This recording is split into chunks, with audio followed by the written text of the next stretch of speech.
in the week, I called Karl up. I said, how are you, mate? He went, not too bad. Now, as you know, his girlfriend's been away for ages, hasn't she? Covering the World Cup, the African Nations Cup. She's a sports journalist. Well, yeah. All right. Okay. I love the fact you're thinking, what does that mean? Like, well, she's not much of a journalist, Rick, to be honest. I've read some of her stuff. No, but she's not on air. She does stuff, you know. Yeah. Behind the scenes. Yeah. Sure. A lot of journalists do. You always want to make clear that you're not going out with Kate Adie. That's what you want to make clear, isn't it? Yeah. Now, so she'd seen none of the meteoric rise of Karl as a broadcaster. She's been away for the whole time a since you've sort of raconteur, become... a wit. Yeah. A cult figure, to be honest. And he hadn't told her this, so, apparently he went home and she was sitting there, looking a bit grumpy, went, alright, so yeah. She went, should we go out then? She went, I'm not sure I want to go out with an idiot. Right? Oh, no! Yeah. And she went, Loch Ness Monster. Why don't you just think, of course the Loch Ness Monster lives in Loch Ness. And she was giving a bit of a hard time. She went, that's why I didn't tell her. I didn't tell her really. Same thing happened when I was at school and I had to play drums in Little Donkey. I didn't tell my parents, right? But my dad turned up anyway. And what happened? He, How old were you, Karl? Well, it was the school that I used to go to. Oh, yeah. Like, You went, you used to go to the school you used to go to? No, but what I mean is, I didn't go to secondary, did I? So I missed a lot of that. Sure. But primary I liked. Oh, it was all colouring in and stuff. Yep. And, it was a Christmas play, and I managed to get a part in it. And, Did you audition? No. Got a part in it, and I should have been playing the drums to, the one about Kings. We Three Kings. Yeah. I was meant to be doing that. But Little Donkey came on, and it was one of those... What do you mean came on? That was like next up on you know, the next song. Right. And it's one of them songs that you can't help sort of... Tapping along to. Yeah. Do you know, like if I was to go, Yeah, you'd have to finish it with... Yeah. Do you know that they actually send that into space? Do they? And... What, hoping that aliens will respond with that? Yeah.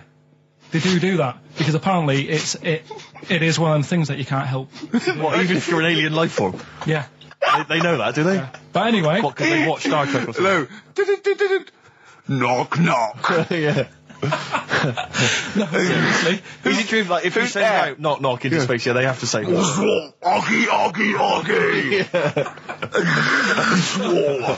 Ah, that is great. Seriously.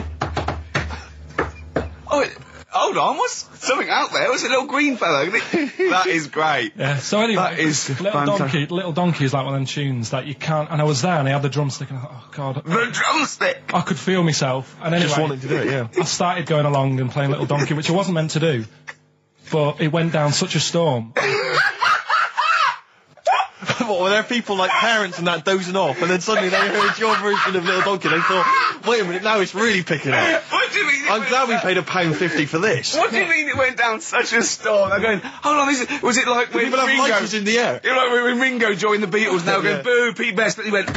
Yeah, they and I went, whoa! Oh, God. No, but the teacher just said, oh, it went down really well, you can do that again tonight. Right. When you're in it again. But anyway, so my dad was there, and you hadn't told him about this performance, so he just turned up off his own back? I never took the letters home and stuff to show my mum and dad, because it just put me off. So, anyway, he turned up, don't know why, he must have heard from someone else's dad. Yeah. He turned up, and he swore about me, which... Did he? I don't... Could you use a word that's... allowed to be said? The word? Of course it is. Right. If you got a kid in the car or anything, you can turn it down now. Yeah. Right? But he said... there was a guy stood next to him with a camera, big video camera, filming it. And he said, yeah, film it, but try and avoid getting the twat in the hat in the shot. Because I had one of those porters, you know, the little round pork pie hats on. Right. This is so sad. What, was this a nativity play? It was about Jesus and stuff. Yeah, well, there was a porter there helping him with his bags. Of course there was, I forgot. I mean, Mary and Joseph, they got there. Yeah, because it was the hope, you know, because the inn was full. Yes. But I think the porter doubled up with the inn and the stable. Right, that was nice. So he carry bags over, yeah. Yeah, no, so yeah. You're right, though. I don't know why I was wearing one of them. But I was. And your father said that? And how did you know your father said that? Did you hear it? About it later. Oh, he told you about it later? Yeah, I was talking about stuff I'd done at school, and he said, oh, God, remember that. And I spoke to him the other day about it. Right. And, yeah, oh, God. So that was the end of your sort of drumming career, really? Because it could have been. I mean, you know, the audience loved it the night before. Yeah. You could have like been like, who knows, a whole new world for you. Yeah. Have you done any stuff? I've never drummed. I wish I had, man. That's a movie story, but and that's why you don't tell, your mum and dad don't know you on the radio, do they they? think, when they were down the other weekend, they had to come in, I just said, I'll just go in and press the buttons. Because they could listen on Sky Digital, couldn't they? They could do. But you wouldn't want that, would you? I don't want that. No. Play a record, and I want to talk to you again a little bit about this later. yeah. Right. When we were talking to Karl in the week, the things we're talking to Karl is that you come up with something that's sort of like, quite innocent, and he goes, well, once, right? And you realise that it's comedy dynamite. He doesn't know it, but we want to go save it. And he let out, you were filling in a form, weren't you? It was all like your girlfriend thinking you're a div. And it's happened before, isn't it? Because she came home and you'd filled out a form to get a job once, hadn't you? Yeah. What was that for? Granada Telly. And on it... Well, let Karl explain. Yeah. You see, this is what annoys me with job applications, because rather than just saying, do you want the job and what can you bring to this business? Yeah. Do you want the job is a good one. Because the thing is... That's sort of the one for the boys. No, listen, right? Because if they say no, I don't think they want the job. Yeah, but listen. Go on. I mean, I presume with what you do, you have to take people on and stuff. What, in a fight, you mean?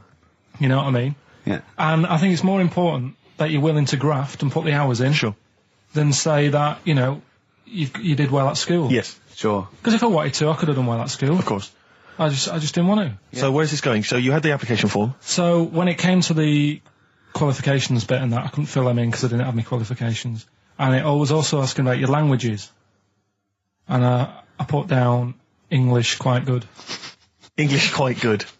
And his girlfriend came over and seen the form that he'd sent off. This was a copy of it. Yeah. And so she went, oh, you know what I mean? So that's what started, you know, the disappointment. So they're going to get that and think that you're not English. I don't think I've got it. It was ages ago. Right. How long ago was it? Oh, well, it was when I was still in Manchester, so 5 years ago. I don't think you've got to know. No, I think you'd... That could be a long list. I mean, there's probably a lot of admin problems in that organisation, but they probably... But what I meant by it is that, you know, I can speak English, but I don't know all these long words that people use all the time. Yeah. Oh, God. Oh, can I just tell this quickly? In the week, I'm talking to you now, the listener. Usually I don't. Yeah. Karl said, about embarrassing him on air and that, and he's worried about his education, and he was worried about not knowing long words. Like, we come up with any long words. And he said, no, I was scared, you were going to ask me something about, someone, and he's a Eastern European leader. His surname is Milosevic. And Karl said, so I learnt it this week, and learnt it so you can't catch me out in case you start. I said, what? And he said, and he thought about it, and he went, Flobodan Milosevic. Got the surname right, though, didn't it? So what's his name? Right? What's his name? That's how Bill and Ben would address this leader. How would they have said it? Flobodan Milosevic. What's his name?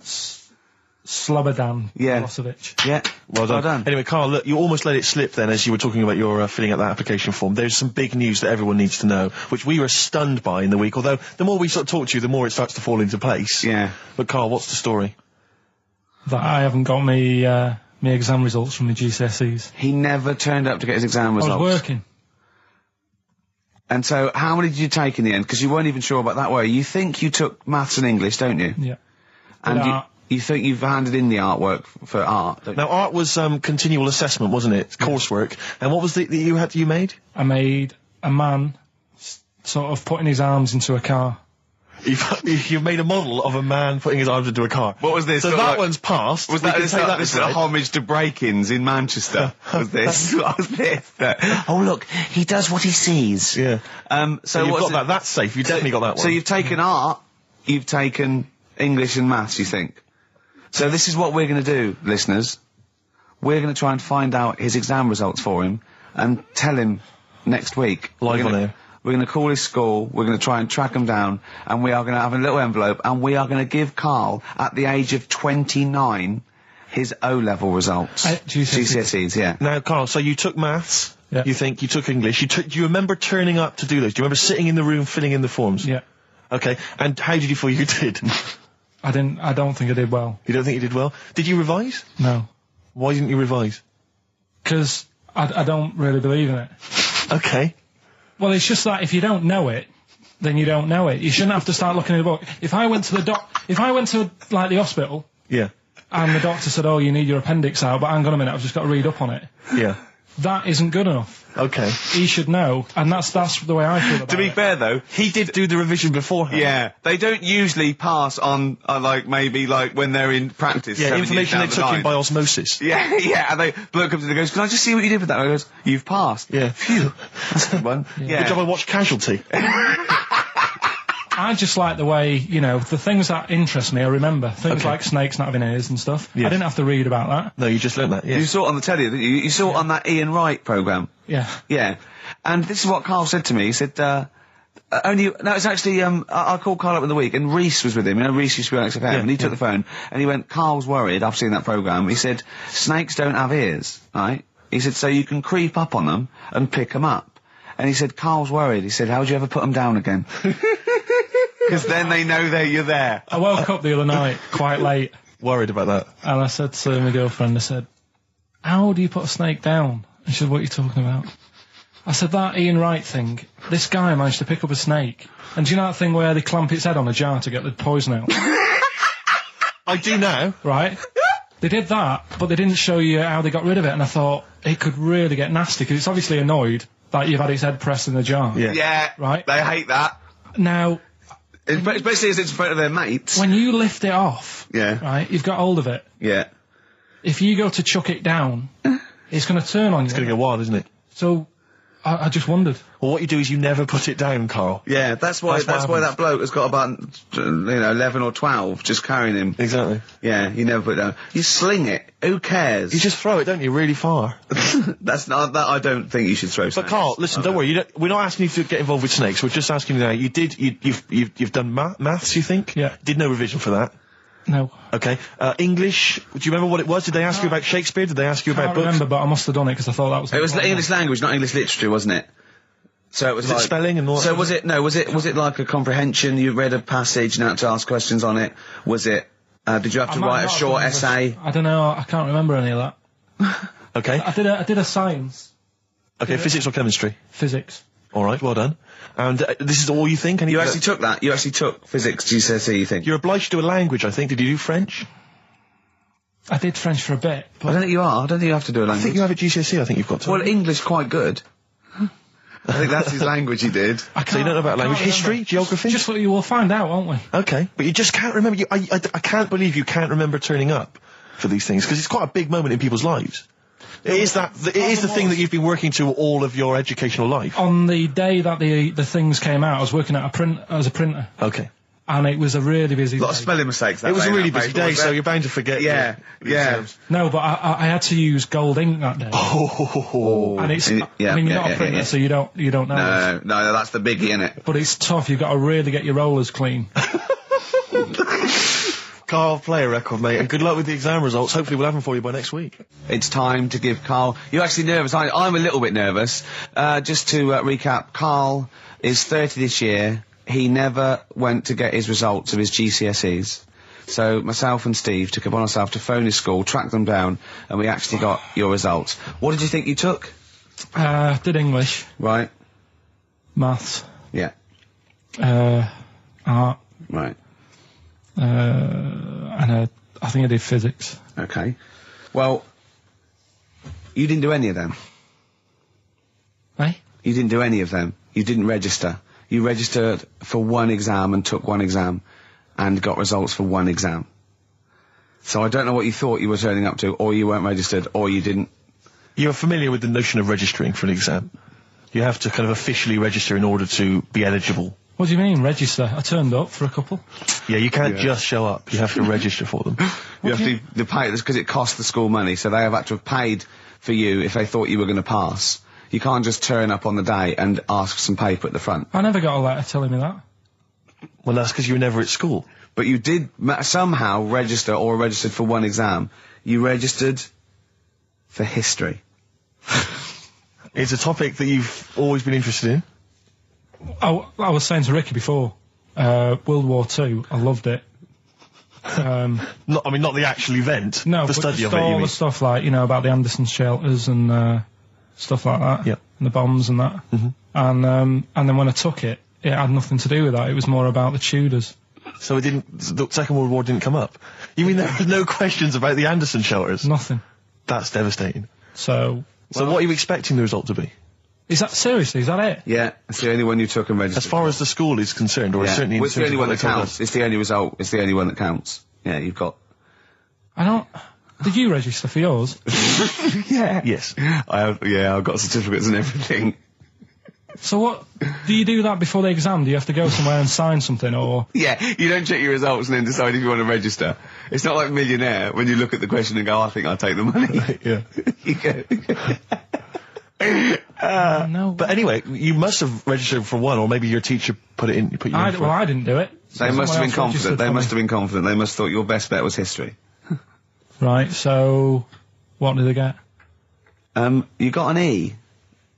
Which I think, I mean, technically, is a pass. E? It's a bad pass, but there's F, and there's you're not going to be doing a PhD. You can get an F, right, which is fail, and then a U, which is ungraded. Now, I don't know why the U exists, because F means you failed. U is like them going, you not only failed, but you wasted my time. So... We're annoyed that you took this exam. So you thought they'd register me to get an E? Well, they didn't. I think they were hoping... It was rather like you with the lottery. They were hoping for something better than You nothing. see, I assume that the man who registered for that thought he can scrape an E if Anderson shouters come up. Yeah. Well, that's it. You've got... Now, what I'd like to do, Karl, is... I've started your re-education. You've read a book on Rasputin. I'll be asking you a few questions about that later. I've got another book for you to read next week. Next week, I'm not in the mood. What? Not in the mood. Oh, come on. Look, what's that? What does that say? It's that fella, it's the picture of the bloke that he used to use for Citizen Smith. Yeah? Che Guevara. Yeah. Yeah. He was quite happy, I think, when he found out that Robert Lindsay was involved. He went, yeah, of course you can. No worries, yeah. What are your feelings, Karl? What do you think? Are you depressed? I'm just a bit annoyed because I'm sure I turned up for more, so it just wasted me time. Listen, they don't matter. I'm sure you're doing very well. You know, you can educate yourself.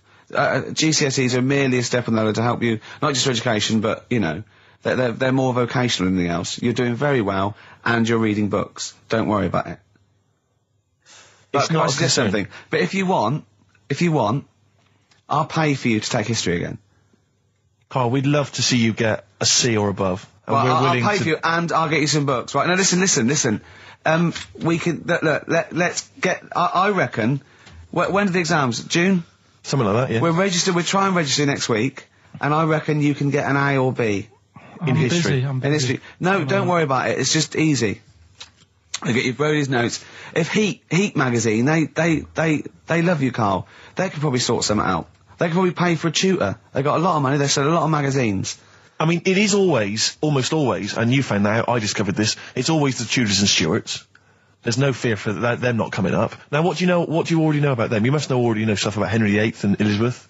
No, because it's too long ago to even get interested in. Do you know what I mean? You can't. Is that why you didn't? It. Okay. The Anderson thing, it was like, God, you know, I bet my mum and dad were in an Anderson shelter. You know, this is interesting. What, when they... Oh, my granddad would have, like, had something to do with this. But the Tudors, it's like, I don't know even if they had a family back then. Play record. We come back. Hang on. Sorry. Just because I need to introduce the new feature. Yeah. I don't know if I had a family back then. Carl, listen. Let me just ask you now, right? If you can finish this sentence, we've got a chance. Divorced, beheaded, died. Divorced, beheaded, died. What is it? We just need to do a little bit of work, but otherwise, I think you're going to be fine. It's how you remember what happened to Henry VIII's wives. They're little... Divorced, beheaded, died. Divorced, beheaded... It's like spam. Support... What's it? Support, protection, anchorage, movement. That's how you're going to... That's nothing to do with the Tudors and Stuarts. No, nothing to do with the skeleton. Yeah, see, no, we're not doing biology. Mnemonics and acronyms. What happened to Henry VIII's last wife? Did she die, or did she not die? Divorced, beheaded, died. Divorced, beheaded. Do you know that the only king that has got a moustache is... No. The only king that hasn't got a moustache is the King of Hearts on the playing cards. Karl is genuinely... I don't know if he's actually upset or embarrassed, but it doesn't matter. Why does it matter? You were 15 and didn't go to school. If you were my friends, I think you would have just said, "Oh, we can't find them." Why? Because But you just wanted to know. What to do with that? Well, what do you mean? What do you mean? It's ridiculous. Do it again because you want to learn, because there's great things in the world to learn about. Don't worry. Look, GCSE is vocational. It's vocationally for a 15, 16-year-old to go on to do A-levels or whatever, or to get results. But you don't need that because you've done very well. You don't care about the Tudors and the Stuarts. I mean, you know. I mean, I've had a couple of jobs, not this one, because you don't need qualifications to get a job. Obviously. In the radio. Yeah, obviously. You're absolutely right. But the ones that I have got in the past, because I didn't collect them, I had to lie.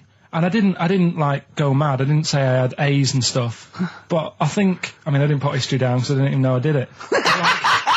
So it's a bonus. I kind of treated myself to like a D and a couple of C's and that, so it's like, well, he's not. I love the fact that Karl even then was honourable. It's like, I'll at least put down the ones I think I took and lie, but the ones I didn't take, I won't lie about. Yeah, and don't give yourself a B. Exactly. If they're going to find out you lied, give yourself a B next time, Karl. It could backfire, couldn't it? I mean, my brother's a bit mental, and he used to do things like go for jobs and say, "Oh yeah, I've done this before," like being a mechanic, and he's never even picked up a spanner, and yet he'd have the confidence to go and try and fix cars. Well, I'm not that daft, but God, and he. Who do you blame for this? That's just an easy way out. I have to blame myself. No? Yeah. What was the teacher like? Well, there's loads of different ones. I didn't like. I mean, the history teacher, it is my own fault, because with her, she's a bit mental, and I used to kind of stop the lesson by saying, "Oh, miss, tell us about your fireplace you've got that is made from a gravestone." Because that's what that would stop any English teacher in their tracks. And she loved telling you about it. Yeah. It was like, oh, I learned that from a teacher. So that's why I didn't know about divorce, head loss, and all that. Yeah. Dandruff legs. Horse, head loss, dandruff legs. But remember now, divorce beheaded died, divorce beheaded survived. That's all you got to remember. And what's that? That's what happened to Henry VIII's various wives. In order. What does it spell out? No, it doesn't spell out. It doesn't spell anything. You just got to remember the rhythm. In order in which he married. Yeah, but it helps. It's like when my mum taught me the alphabet. She taught me as like a song. A, B, C, D, E, F, G. Yeah, constantly. Yeah. No, not like that. Huh. That's how everyone else could do it, and I couldn't do it that way. Right. What tune did she do it to? It was A, B, C, D, E, F, G, H, I, J, K, L, M, N, O, P, Q, R, S, T, U, V, W, X, Y, Z. I feel like, it feels like Christmas Day. What, you didn't get the gift you wanted? Yeah, do you know that, like, anticlimax? Yeah. When, you've been looking forward to it for so long. Yeah, you know. Well, I mean, I knew you were looking forward to it. That's why it took you 14 years to get the result, and then it was 2 other people that got them for you. Do you wish that we hadn't done it? No. It's alright. It's alright, isn't it? What's your girlfriend going to say? I don't think I'll see her again. She likes a man who knows about the Tudors and Stuarts, does she? Yeah, first gladiator, then the... Yeah, you've been bluffing. Whenever she said, where did you go to Stuarts? You go, good. Like, lots of things, but look, it's a bird. What happened to Henry VIII's last wife? Oh, I wouldn't... yeah. Oh, look, Friends is on telly. Friends is on. No, I just changed the subject by saying things like, you know, about the only king in a pack of cards. That threw off the scent. That threw us off the scent. That wouldn't fool an invigilator, would it? That's the thing. You can't use that one with an exam board. Karl, have you ever logged on to Friends Reunited? It was the site that everyone was talking about last year. No. Are you aware of the concept? I've heard about it, but there's no one from school who'd want to see it again, really. So basically, for those that don't know, you have to log on to his website, and then it helps you track down your old schoolmates if they've also logged on and stuff. And we took the liberty, really, of looking on the Friends Reunited site and typing in your school and trying to track down any of your old mates. We didn't get in touch with any of them, don't worry. We didn't do that. We're not going to surprise you with them now. No. But I was just interested to know, like, some of your thoughts on some of the names that I could run past you. I mean, these are people from your year. Just tell me if you recognise the names. Sarah Morris? God, yeah.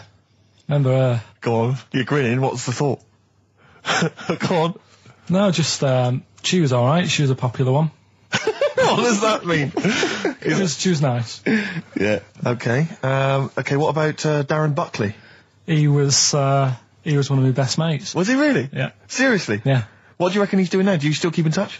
When my mum and dad were still in Manchester and they had a butty shop, he used to go in because the bookies was next door. I know the way you paint a picture. If you did this in your history exam, Carl, you will walk it. Go on. So your parents had a butty shop. There was a bookies next door. Yeah, and he liked having a bit of a gamble, so he used to. I think he works for some insurance company. Do you think that his fiancée Beth knows he's got a gambling problem? Or that his 2-year-old son Lewis? No. Yeah, they live in Cheadle Holme. Hume. Hume.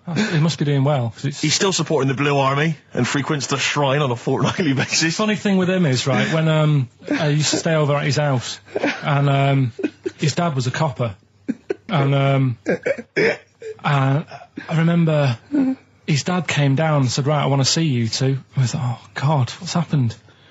And got us round the table.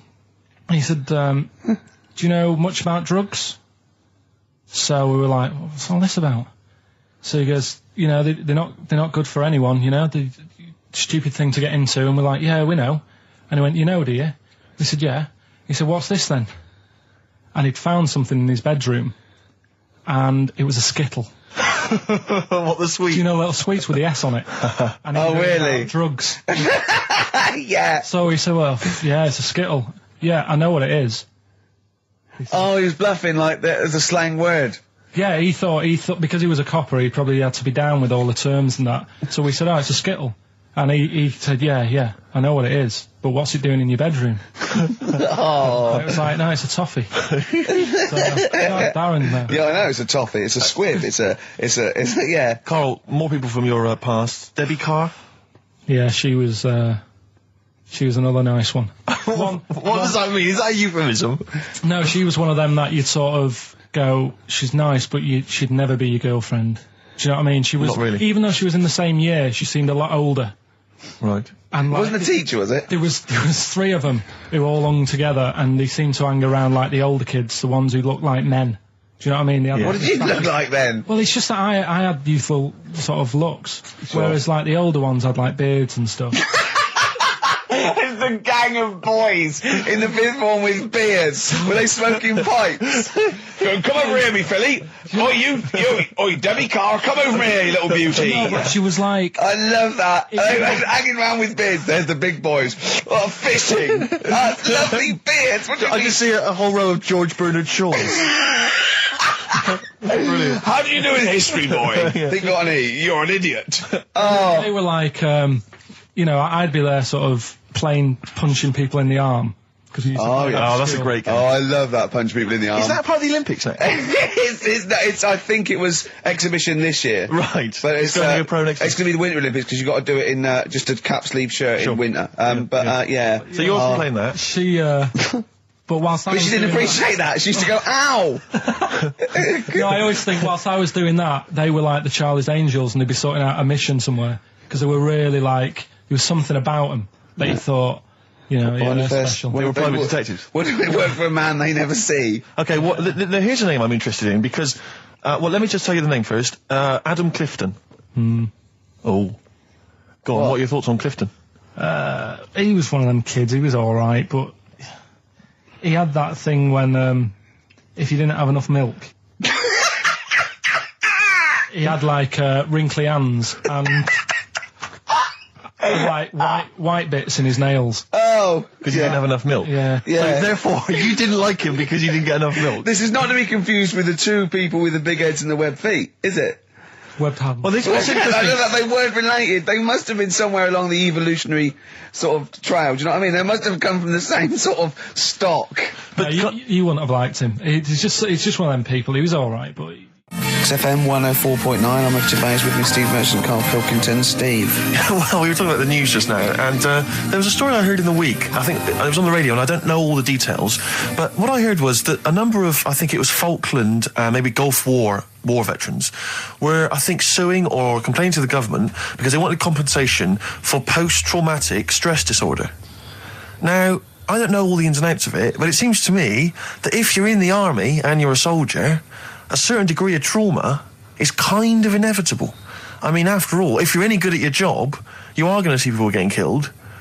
So I don't understand what the ins and outs of it are. I don't know why. Nobody came back and Tony Blair met him and go, all right, well, not really, no. Go on, what's the matter? Well, there was people shooting at us and everything. It was all muddy. Well, calm down, don't cry. Well, I will cry. There was a drill sergeant just kept shouting, saying, "Look at you, stupid boy! Where's this gun's not clean?" I just cleaned the gun and it was fine, and now he's telling me to clean it again. Yeah, the boots, they were shiny. Fine, he was he's got to do that. It's more distant. His neck was as big as his head. Well, yeah, but you don't know what they, I don't know what the ins and outs of it are, but what you got to do is make sure you know what you're going into. That's what I do. You got to check the small print. So if I was, going over to like the Falklands or the Gulf, I'd put my hand and go, will it be horrible? And I go, you look like, yes, will it be horrible? It will be horrible, yes. It will be horrible. There will be shooting and lots of death and everything. I go, right, I'm not going to go. And I go, Exactly. okay then. Okay. That should be fine, yeah. Should be fine, yeah. Just like that. Is anyone else scared about this?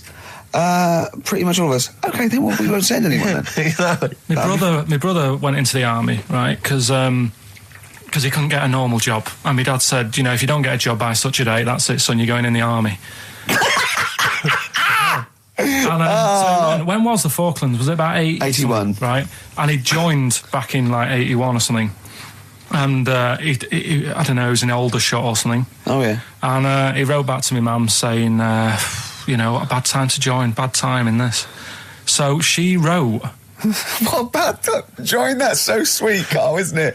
That's like, dear Dad, yeah, well done. Don't know if you've noticed. Yeah. I was on the dole, that's for sure. Thank you for joining a month before the Belgrano. Anyway, go on. My mum called up, spoke to the sergeant and said, can you leave him out of this one?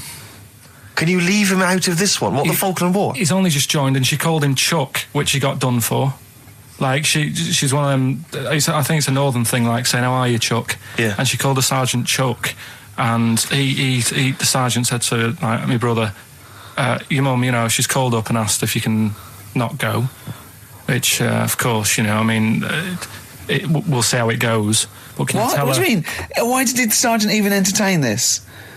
Well, Pilkington, come here. Your mum's been giving me a bit of earache. Now listen, tell her I've told you, but can you call her, because she called me Chuck and everything. Can you call her and say you don't mind? Well, not really. Oh, please, because I've promised her say you want to go. No, please, say you want to go. Why was he entertaining this phone call? because he was new to the army, I suppose. Who? No, I mean the sergeant. I don't know, maybe they do that. So what happened? He didn't go in the end? So he didn't go, no. You can't do it. That's ludicrous. I love it, though. Okay, we went over the top. Pilkington, I've got a note. Yeah. Is this really your mum? Yeah. Okay, no, this seems to be in order.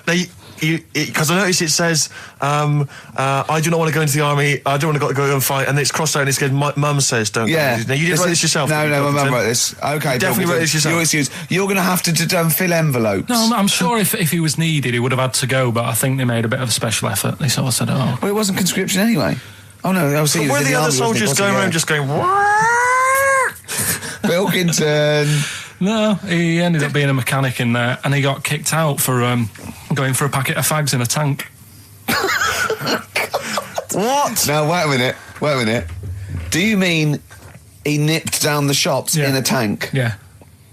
I don't believe that, Carl. You've made that Honest to up. God. That, and he went off with the sergeant's wife. So that didn't help, and he ended up getting kicked out. Sorry, your brother's a genius. I love this. First of all, he gets a call from his mum, go and let him up, and he goes, oh, God. Then he goes, where's Pilkington? His mum's on the phone. Where is he? He's near your house, Sergeant. Near my house? Well, why is... No reason. Well, when he comes back, when he's finished, tell him his mum called. And can he get me a packet of fags? Tell him to walk this time. Wow. This is ludicrous. So the sergeant found out that he was sleeping with his wife? Yeah, I don't know. I mean, Did your mum phone up and say, let him off? Let him off this time. Can he... Yeah. That's fantastic. But he misses it. I mean, I haven't seen him for about 11 years, but ever since he came out, he's just kept getting into trouble and that.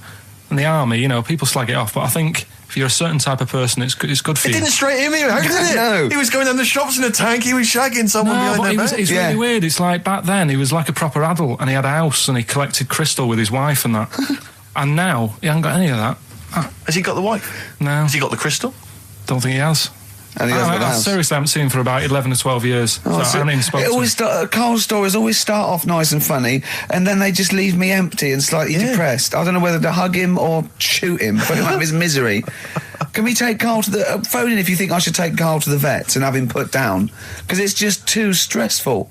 Look at Karl. I love that look at Karl. Karl is looking back and forth. You know when you sort of you go to a cat and it looks back and forth between two people? That's very much like Karl's looking at us now. Or when like a child sees a midget or something in the street. They're just transfixed, aren't they? And the parents go, don't stare. When we were pushing Ash, as our producer's in a wheelchair, and we were pushing him through the VC. He's not a midget, we should make that. No, he's not a little midget. He's not tall. But we were pushing him through the VC, and this little kid just came up and just stood in front of him and looked at him. Yeah. I just laughed. It was funny. Do you do that? I imagine you get caught staring at things. Yeah, do you go up to people with problems and go, Mummy, is that a monster? Well, I was telling you one about when I used to go with my dad in the taxi. Oh, yeah. Tell us this story. Well, your father was a taxi driver? My dad he had loads of jobs, which he did back then, and they don't do that anymore, do they, people? They don't have loads of stuff. Sure. But at one point, he had a black cab, and I used to go with him. He used to get a beer crate and put it in the front of the black cab and sort of sit just next to the meter. And anyway, we got this call, and the guy on the end of the radio said, "Oh, you've got your son with you, haven't you?" So he said, "Yeah." So it's just like, we've got to pick up at number 11 Village Lane or whatever. And I said, all right. And it was this woman. It was like a woman version of the Elephant Man. Wow, the Elephant Woman. Yeah, it looked like... it was really strange because I was in the front of the cab, and when you're a kid, if something looks odd, you're a bit scared of it, aren't you? Yeah. And my dad was like, look, be all right. And we're driving towards her. Look, don't worry, son, I've got loads of buns. And just to I'll just throw one down the street if you run after it. You're being mean, right? How old were you, 18? No, I was about 12 or something like that, 11, 12. And as we got closer to her, it looked like she was holding like a bag of spuds on her shoulder. For a snack. Right. And her head was all a bit mangled and messy and that. And my dad said, whatever you do, don't stare at her face. Yeah. And she got in the back. Did she turn into stone? Well, she got in the back, and I had like the mirror, the driver's mirror thing, and sort of having a look, trying to work out. And he said, don't stare at her face. I couldn't work out where her face was. It was that weird. Oh, God. So I'm not sure you're from Manchester. I think you're from like Narnia or something. Yeah, you got frog boys walking around. The Lord of the Rings. That got like the claws of a lobster and the head of a toad. Yeah. And you got women getting in with spuds for heads. I mean, what is not Manchester. This is not the place you grew up. This is mad. Oh, you can't believe it in London, can you? You come down and go, look, symmetry. It must be amazing. It must be a thing to do with upbringing now, mustn't it? And because, again, do you know, I've said to you before, years ago, when I was a kid and didn't have any worries, good-looking lad, you go through it a bit, have a few more worries, and you look knackered. Now, back there's a lot more worries and stuff, so you get a lot more freaks. Whereas in London, everyone's like happy, aren't they? I love the fact that stress can cause your fingers to fuse and your head to grow. No, but if she must have been really stressed to have a head. Yeah. So was she an accountant or something? You know what I mean? But what did she do? What did she say? Where was she going, by the way? She couldn't speak. London Zoo, please. I think she was going to like to a the pet fair. Shop. Seriously, honest to God. On my mum's life, she was. Because at the end of the day, that's a good thing with animals. They don't judge you, do they? She wasn't an animal. She's a human being. She's not actually an elephant. No, but you know the Elephant Man was not actually an elephant. You understand that? He's got no elephant genes in him at all. No. That was just a cruel name people gave him. Yeah. No, it's the name of the disease, isn't it? Elephantitis. Look, so listen. So this woman, why was she going to a pet shop? She was going to a pet shop. To find a husband. Is this true? No, it is true, yeah. Oh, God. I'm not taking the mickey because it must be so really bad for you. Of course it is. Carl, I'm going on to you today about cutting myself shaving. Yeah. I was going on about that. To think that she's probably not alive now, but to think... But you're saying that you're going to say this is a worse problem than a little cut shaving, aren't you? Yeah. Yeah. Do you know what I mean? I think you're right. Carl, there's a couple of key questions I need to ask. One, if she couldn't talk, how did she tell your father where to drive her? Did she have it written on a note? Did she point with her nose? Yeah. Right, this has got silly. Pick your song. But also, finally, where did you say she lived again? It was like in a village, a little small village. Right. Just hidden out of the way. All I'm saying is we could maybe get like some sort of coach, book some coaches, get a coach party up there to have a look at her. So make some photos. And now you can make some lemonade. The offspring of a woman and some spuds. Yeah. Guess how many balloons it would take, helium balloons, to lift a human up? Go on. 6,000. Should we do it? If you want. Brilliant. Next week, that's got to be a challenge. Can we, is there a sort of balloon company or some sort of, party company that are willing to sponsor us to lift Karl into the air with helium balloons? 10 feet off the ground, where we're tether him down, right? Is there someone willing to pay for 6,000 balloons to try and lift We Karl can maybe up? get some kind of company to sponsor it. I'm thinking like Electrolux, if they're going to sponsor puddings. If they're going to sponsor puddings, and celebrities, Russ Abbott, they will sponsor Karl being lifted. Heat magazine, come on. They're big selling, very successful magazine there, and they know about Karl because they've mentioned him. Heat magazine, can we have a heat balloon? Yeah? Oh, 6,000 is an awful lot, into the air. It's the heat 6,000 Karl challenge. Lift Karl 10 feet into the air. Yeah. Come on. What about if it was Karl and Dr. Fox? We could get 2 different balloons. I think we need a lot more than 6,000. a lot more for Fox, isn't it? Mix, yeah. The hives. I just explain what I'm laughing at, right? We just had a call from someone saying his company would sponsor Karl, right, to be raised by all these balloons if he could have a walk-on part in the office. And we immediately went, we're worried about that sort of thing. You can't really promise that artistic, And I was worried about the legality of it as well. How can you promise someone that for personal gain that's a private and all that sort of stuff, right? And I went, I don't know. And anyway, put the phone down to him and Karl went... I love the fact you're more effing worried about that than me being raised 30 feet in the effing air. You started getting scared, did you? Are you worried about it? Well, you're quite excited about the idea of the challenge, aren't you? I like the idea, but I want, Why do you like the idea, Karl? Oh, what if it went all wrong and we're there going, the humanity of it? I think we need Karl, to get... he's just... on the rope would pull out my trousers and Oh, no, it's definitely got to be Dr. Fox if that's going to happen. God. Oh, we've got to do this. So hang on, but let's just think about because wait a minute, we say this, but we'd have to get all kinds of health and safety people involved. No, we wouldn't. Of course, we can't just start raising it in the air. No, you're allowed to do it on private land, aren't you? Look what happened to the Hindenburg. No, but I was just saying there was lots of people died. Listen, look, all we do is we get someone, right? But what if he gets loose and he just floats off into the air? And he meets his magpie that he lost. He used to peck his grifter. balloons.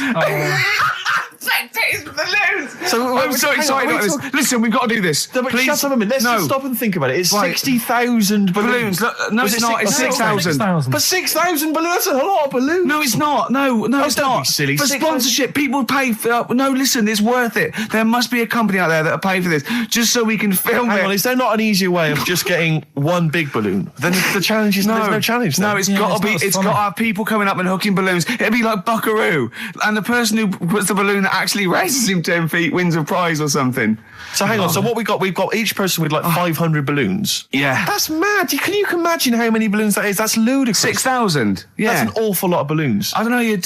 There must be someone that could do this. Oh look, people have walked on the moon, for Christ's sake. We can raise Karl Pilkington with some balloons. Yes, but they had a NASA budget. We've got XFM behind us. Yeah, but balloons. Yeah. Balloons are cheap. You can get about a pack of 25 for about 150. Right, fine. No, true. Yeah, the helium though, Karl. You can't just attach yourself to a pack of balloons. No, but What, you think we blow them all up? with helium, Right. Oh, off you go. but then we can do something with the balloons, can't we? Like release them afterwards. Oh, we'll release them back into the wild. Brilliant. As a sign of peace. Fly, my pretties, fly. Listen, be free. I am so excited. I've not been so excited about when I thought that Robin Ince was going to stay in my cupboard for £1,000. Look, we've got to do this. 6,000 balloons. I don't think it's going to happen. That's an awful lot of balloons, and I just don't see how we can tether them all to Karl. He's a small man. No, but because you have them at different lengths, don't you? Yeah, exactly. Karl knows. Can you think about the logistics of this? Oh, someone must know. There must be a company. There's a bloke willing to do it. I know he doesn't know the technology of it. He's willing to sort of stumble. And so the company just has access to helium like that. No, we can do this. Come on, London. Someone's done Londoners. It was on the internet already, so someone obviously has done it. Yeah. So they didn't say, we can't get hold of the balloons. No, they probably worked it out. didn't they? Carl, you're more excited about this than anything else, about your education, about your exam results. You're so excited. And we'll have a little rope. We're like flying a little kite, a little Carl. We're like, let's go, Carl, what will you wear? Like a one-piece jumpsuit? Yeah, it'd be lovely. With sponsorship all over it? Oh, it'd be great. You're like Jackie Stewart, and just as you go up your little face, oh my God, I'm not going to sleep until this is done. This is the most exciting thing ever. Only 10 feet. 10 feet, yeah. And we need some kind of rope to sort of tether you to the ground. Yeah. We don't want you sort of flying off. This is going to be great. And he'd have a little crash helmet and everything, and little Dee boppers on the crash helmet, like he's a little flying ant. Definitely. We give him a little, oh my God, can we give you an outfit, like little wings and everything? Can we paint your face with like children's paint? I'm not doing all that. Why? Oh, because that would be silly. Oh, please, Carl, do this. Do it. We'll do it for charity. We'll do it for charity, yeah? All right. Yeah? Oh, this is We'll do it for children in need. Please, just phone in if you can help us. Lift Carl up 30 feet. Let's say 30 feet. I think it has to be a decent... Yeah, it has to be a decent height. Is there a world record? Because we want to break that if we're going to... Yeah, we want to break that. What is the world record for raising a man by balloons? Yeah. Okay, so listen, let's just finalise details here. We've got... I'm so excited. Email address, ricky.gervais@xfm.co.uk. Ricky.gervais@xfm.co.uk. What's the number? What's the number? The number, Carl? 08700 800 1234. Give it again. Lift Carl. 08700 800 1234. Sponsored by Heat Magazine or something. Maybe even if you've just got an idea about how we might be able to organise it, how we might be able to get it done, if you've got contacts, anything, just get in touch, give us some information. Oh, that'd be great. Carl, we're going to try and get Carl in the air. Anyone that can help us, take him up with helium balloons. Our friend Johnny Mango called again. And apparently the record's 11,000 feet. Carl is getting a little bit nervous. Yeah, the world record is 11,631 feet raised by hot air balloons. Yeah. How tall's Canary Wharf? It's 11,631 feet. Exactly. I don't know, Carl. Is it? How much higher? It's a long way. More. I'm not doing that. Because I'm like 6 foot something. Yeah, think of that. Just look at Steve. All right. Yeah. But you can change your record. You could say, well, the sort of balloons are the one with Mickey Mouse on it or something. Yeah, could I just say something? That man did 11,000 feet, but he wasn't naked. All right? Come on, Carl. Your 30 feet will be the world record for naked ballooning. Yeah? Think about it. All right, it's for charity. Well, thank you for listening, everyone. We are going to raise Carl. And after Carl said, and just to think, my teacher said I'd never be a high flyer. So this is your chance, Carl, to shine, to fly. Steve. It'll be brilliant.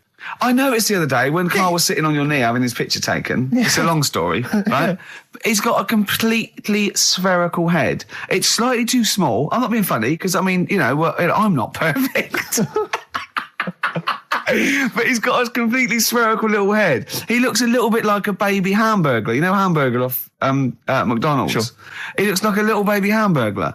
And it's sort of quite put upon. Suzanne thinks a lot like that thing in that Dulux advert. Do you know when the woman pulls the head off that?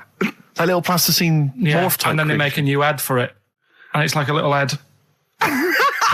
Really? And that's your girlfriend saying it. I know. I'm getting excited now because we've had loads of calls and emails, not only backing me up, but going a little bit further. But apparently, Johnny Mango called in again. He's become our sort of official researcher on this show. There is evidence that Queen Victoria in Balmoral, with a young house guest, Winston Churchill, used to consume cocaine-filled lozenges. So there you go. Also, MDMA was a precursor of sort of ecstasy, a derivative, and that was big in the day, giving soldiers, a little pick-me-up. So it's not so mad, is it? It sort of makes sense because he was into his speeches and that, and they say that coke gives you sort of, the balls to stand up and say like... Not that that's a good thing. And no, it's not. No. Definitely not. No. Right? But... Apparently it makes you confident, doesn't it? So you can stand up and say, we're going to fight them on the beaches. Yeah. And all that. And sound like you mean it. It's exactly, yeah. When he was sort of like, a little bit pissed up with his cigar on, coked off his tits, he wanted to fight. He didn't care where it was. He'd fight on a beach. He didn't care. He didn't care if he got sand in his new trainers. Exactly. He was boozed up. Yeah. You want to fight. Yeah. That's why he was coming hard. He was very much, you got to think of him as the Liam Gallagher of his day. Yeah. Oh, dear. Bad. Are we allowed to talk about this? I mean, I don't mean in terms of referencing drugs, but are we allowed to? Is this like libelous to Winston Churchill? One, Or you his can't family? libel the dead. Yeah, but Two, can you- it's a is lot that of only it- in America, maybe? I'm asking, and we're not saying, you know. Two, I think you'd probably going to also a fair comment. Three, we say we were joking. Yeah. 4, it's a satire. Yeah. 5, we love him. 5, we're not condoning drugs in any way. 6, this is Dermot O'Leary's show. I didn't have a go at him anyway. I said he's all right. If there's any law against Rasputin, we might be in trouble.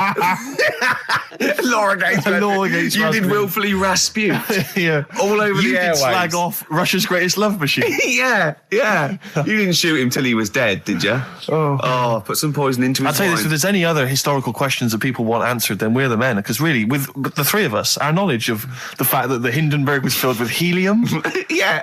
the kind of coke habits and various drug habits of Britain's most famous political leader, Yeah. we've got the answers to all of it. Einstein, Go on. I found out in the week that he didn't talk till he was 6.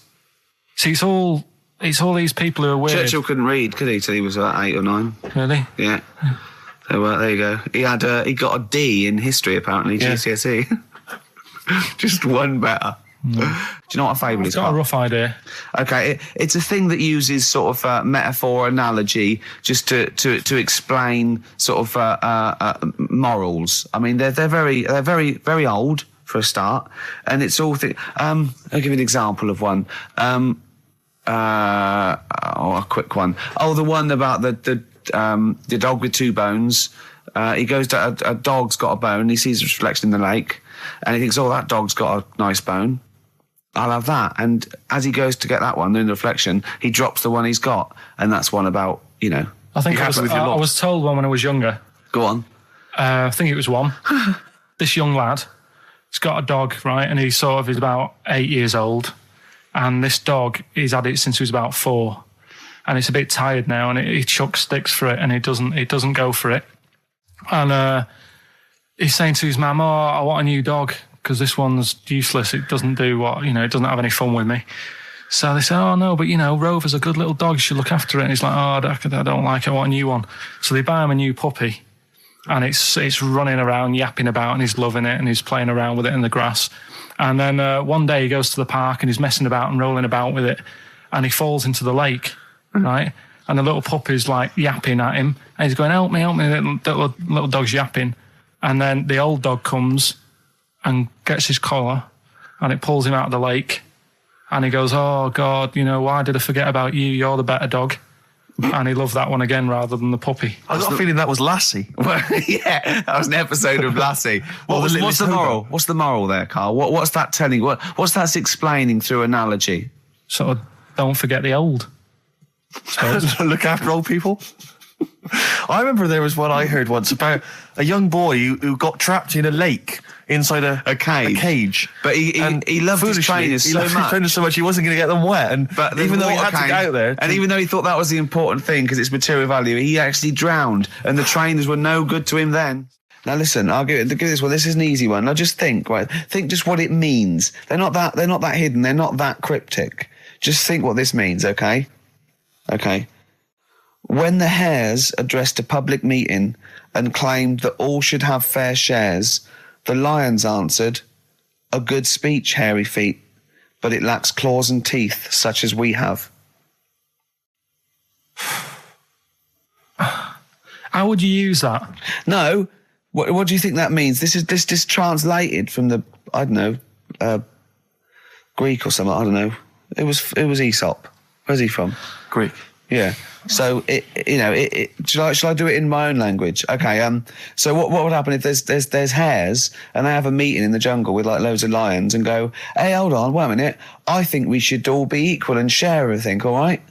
And the lions go, "Well, yeah, it's easy for you to say. We've got claws and teeth." Yeah. What does that mean?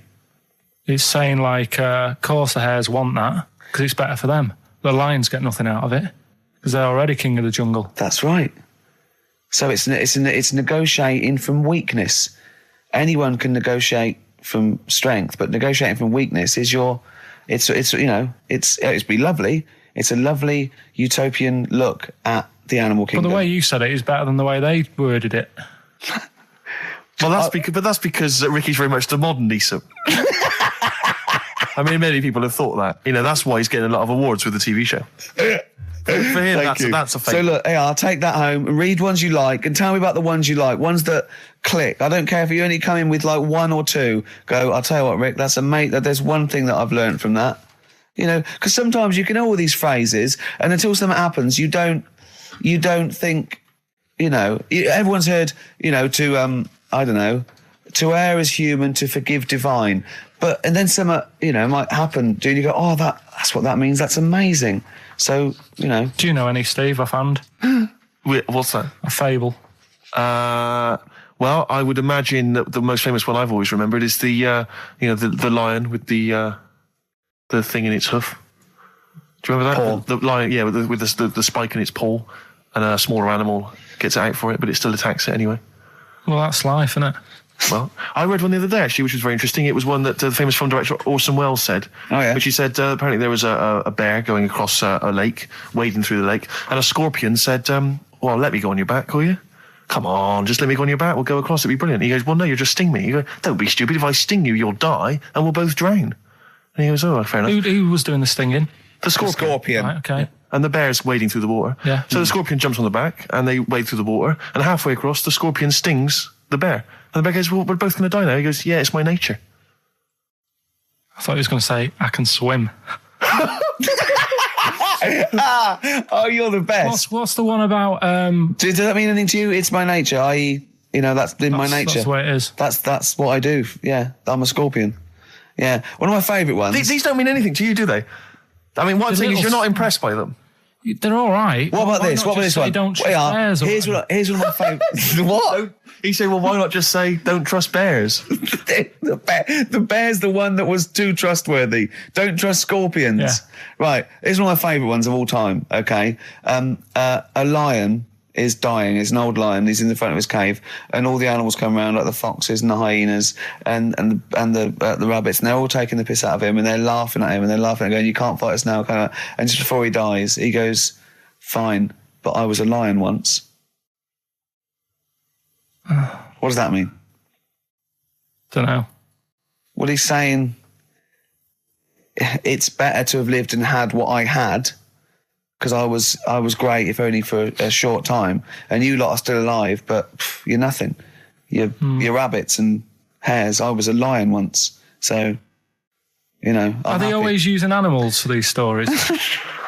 Well, yeah, I could change it to refrigerators and household appliances if it would make it help, but animals, you know. I remember the one about being ill a lot, and you say something about go on. You know, if you keep doing that, if you keep having time off, well, I won't believe you. That's the boy who cried wolf. Is that right? Yeah. Do you know that one? Have you heard the famous one? This is probably the most powerful one. When you're pulling a face, and they say, well, if you keep doing that, the wind changes. I've heard that. Like that. Because you know that's scientifically proven. That is. That can happen. That can happen. Should we have hip hop hooray? Yeah. Are you queued up for that? No, but go on, you... Carl, sort it out, mate. I was going to... No, come on, this is what I asked you to play, mate. If you've not, you know, you're getting too big for your boots now with your showbiz lifestyle. You're not paying attention, are you? You're not playing the record if we want you to play. Heat magazine's favourite. Yeah. Okay, so, we dropped that. CD now. That's clumsy. Oh. You know, you're, you know, with the big... I can't believe you're not... Oh, fables are great. He's not impressed, is he, Rick? No, I am. I mean, you know, once I take this book home tonight and that, have a read, I might change my mind on them next week. You're coming all stressed. I'm not impressed with the ones you've been talking about, I must admit. Okay. Yeah, Rick, I don't know, I just wanted to bring your attention to this. Someone passed this on to me. It's from the Guardian's media website. There has a sort of website that's dedicated to kind of media information. Is this about our complaint? Well, the headline is Comedian Rapped Over Radio Innuendo. Right. Jessica Hodgson has written the article. Are you familiar with this? Have you seen this? Be careful now, because we actually got a complaint. A lot of people don't know this. We got a complaint upheld, and all of this we're very sorry. We didn't mean to offend, and it was a while ago. So we are going to be very careful. Carl's getting very nervous. We're just going to read out. We're not going to editorialise, Carl. We're just going to read out what the Guardian printed about us. All right? Okay. Comedian Ricky Gervais has had a dressing down from a broadcasting watchdog for his repeated use of the word cock in a lunchtime radio show. That's all right. That's what it says, fine, Carl. That's what he's not going to say it again. He's not. Yeah. Go on. Imagine this is the news and I'm reading it. Yeah. The Broadcasting Standards Commission upheld a complaint against the comedian for coarse sexual innuendo in the programme on London station XFM. The Commission acknowledged that the presenter's remarks were intended to be humorous, but took the view that the amount and detail of the coarse sexual innuendo had exceeded acceptable boundaries for broadcast, said the BSC in a statement. The complaint objected to a section in the Comics Saturday afternoon show when he discussed the different meanings of the word cock. Gervais wondered aloud whether the word was acceptable when discussing birds, but not the male sexual organ.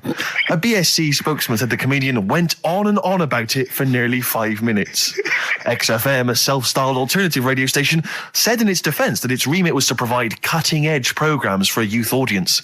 The station said the programme's brief was to include elements of alternative comedy within certain shows that would not fit within a more mainstream radio station format.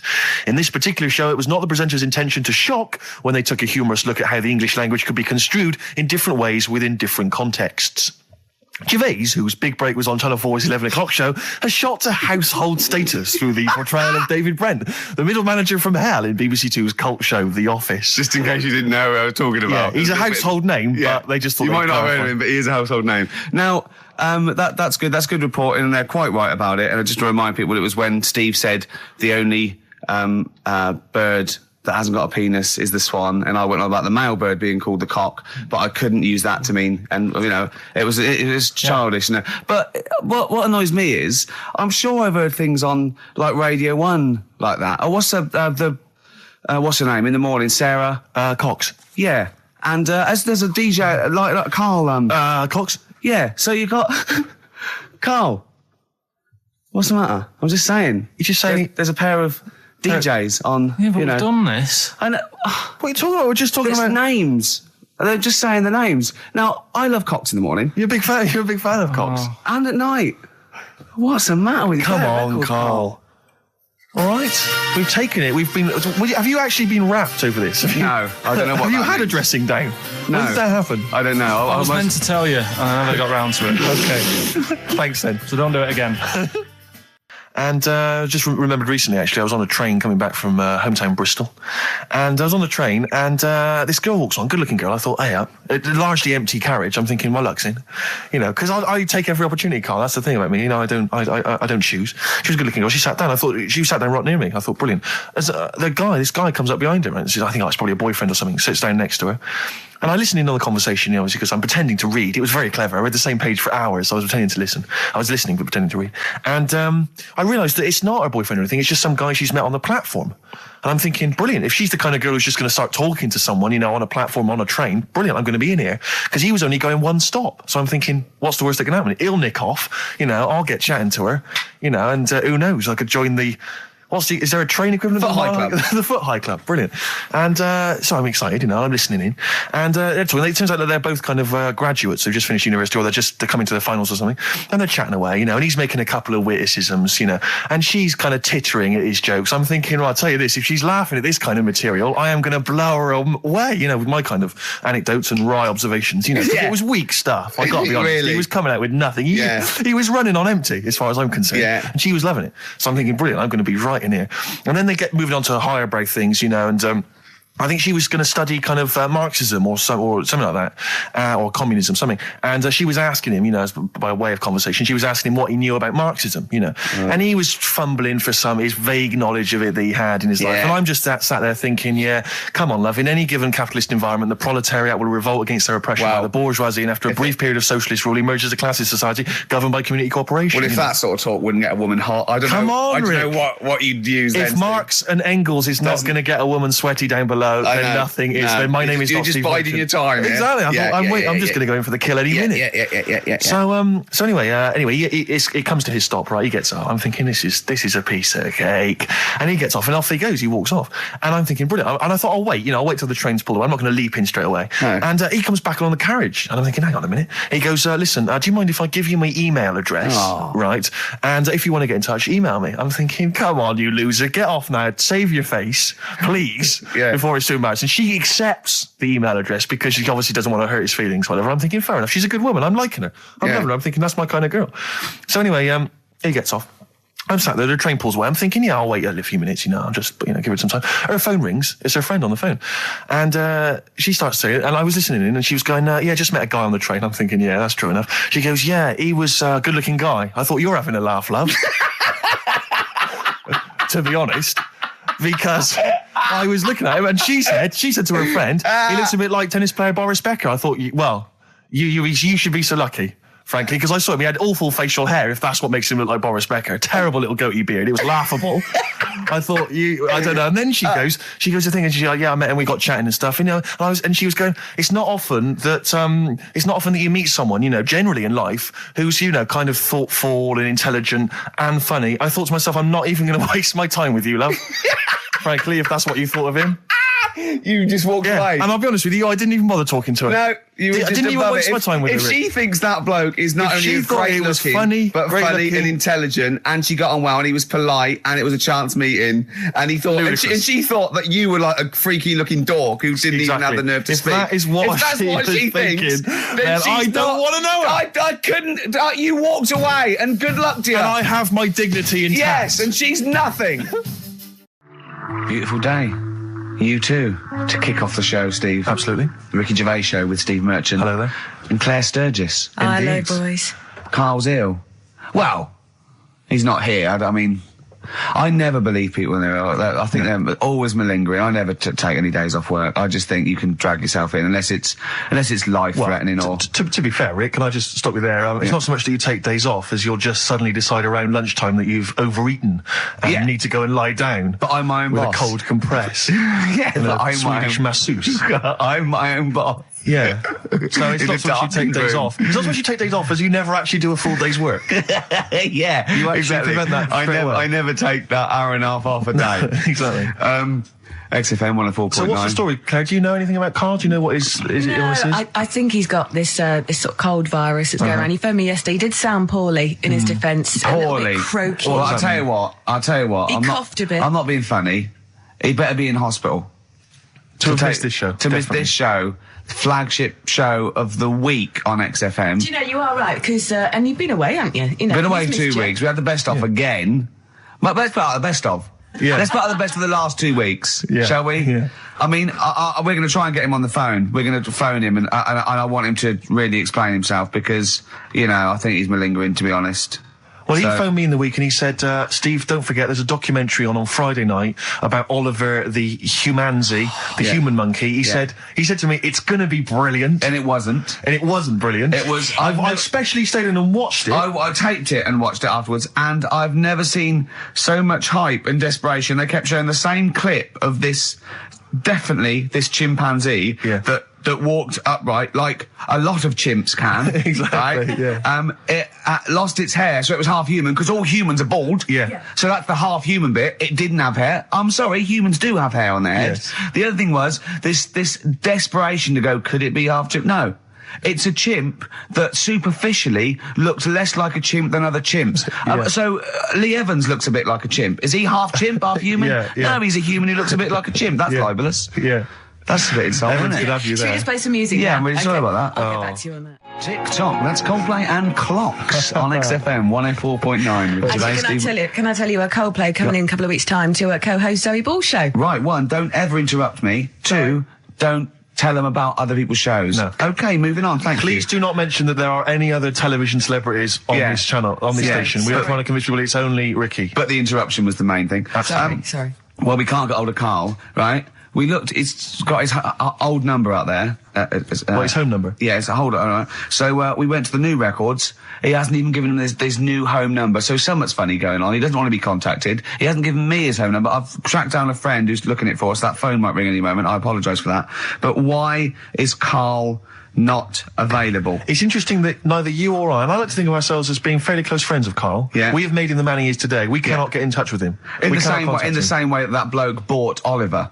Sure. I think that Karl is now ours. Yeah, exactly. Well, exactly. I think very much that's true. Yeah, Yeah. Karl is very much like a humanzee. If in we many look, ways. we're going to lose contact with him and find him 5 years in a circus in Manchester. Exactly, they're doing experiments on him. Yeah. They We can't figure him out. Yeah. Well, there's something wrong with He his looks chromosome. like a human, but He acts like because usually humans stand upright. Yeah. And Karl likes to walk on all fours whenever he can. yeah, It's he's not interested in other human women. He's only interested in apes. Yeah. It doesn't make sense. Oh my God. And he's bald. He is bald.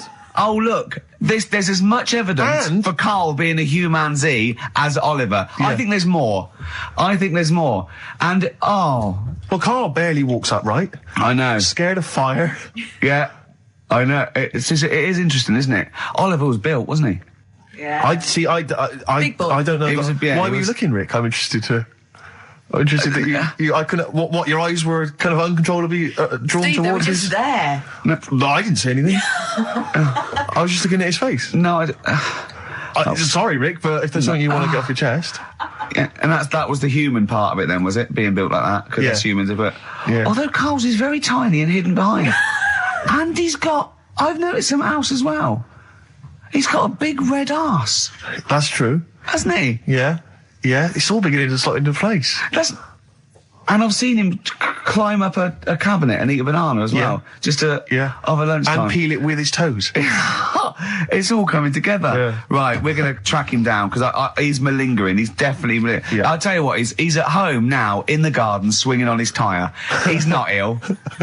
I think more truthfully, someone said to me that I said Karl might be ill. They said, "Right, are you not going to do the radio show then?" Well, that's what annoys me. I mean, that's the biggest problem. Is that let's be honest, we haven't got anything without Karl. All we've got is the hook. People are staying listening because eventually they think we might get through to him at home. Yeah. And there'll be fun on this show to be had. If we don't get in touch with Karl, I think we may as well just shoot off and leave Claire to do the show. I've got some great music. Is that not a... Well, it's a small. Well, you could small, leave the music with conversation. me. I could just play There's not it. many That reasons is true, for isn't it? us to be here. Okay, well, play some great music now, play Steve. a great tune. Okay, Sure. wedding present, Steve. Yeah, I'll explain what it is afterwards. Just play it. It's a joy. There's a monkey theme. There is a monkey There is a theme. monkey connection.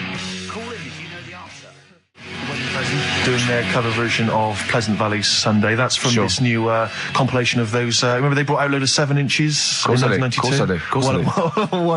One a month. It was my favourite day. Yeah, absolutely. And on the B, do you remember on the B side of each one there was a cover of a different song? Steve, I even played the B-side of each one and listened to the song. The connection there that we're talking about was, of course, it was by the Monkeys. Indeed. Yeah. Indeed. Brilliant. They Brilliant. turned up in yesterday's episode, didn't they? A lot of people I'm sure won't have seen this documentary. It was on Channel 5 after all. Oh, So I yeah. always feel like we should remind people that what we're actually talking about. If we just happen to mention Oliver, a lot of people don't know what that means. Yeah.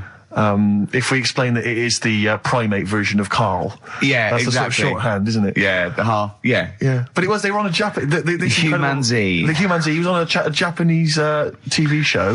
They were doing experiments on him to find out if he was half human, and the monkeys happened to be there. Yeah. Mickey Dolenz saying, I'm quite interested to find out because, I'm a monkey. One of the Brilliant. monkeys. It was extraordinary.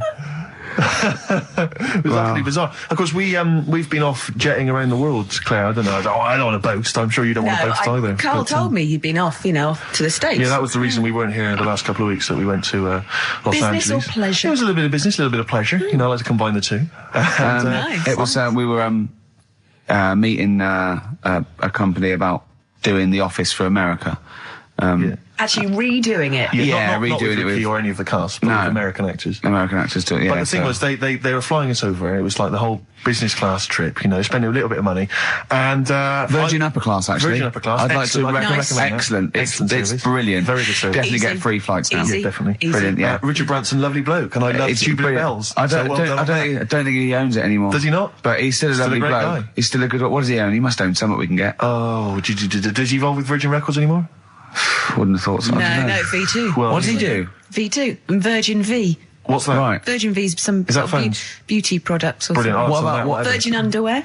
Brilliant. Whatever. Yeah, give us some of that. Give us some of that, Branson. Give us some of that. But I was going to New York before going on to Los Angeles, where all the meetings were, just for a little, just meet some friends over in New York.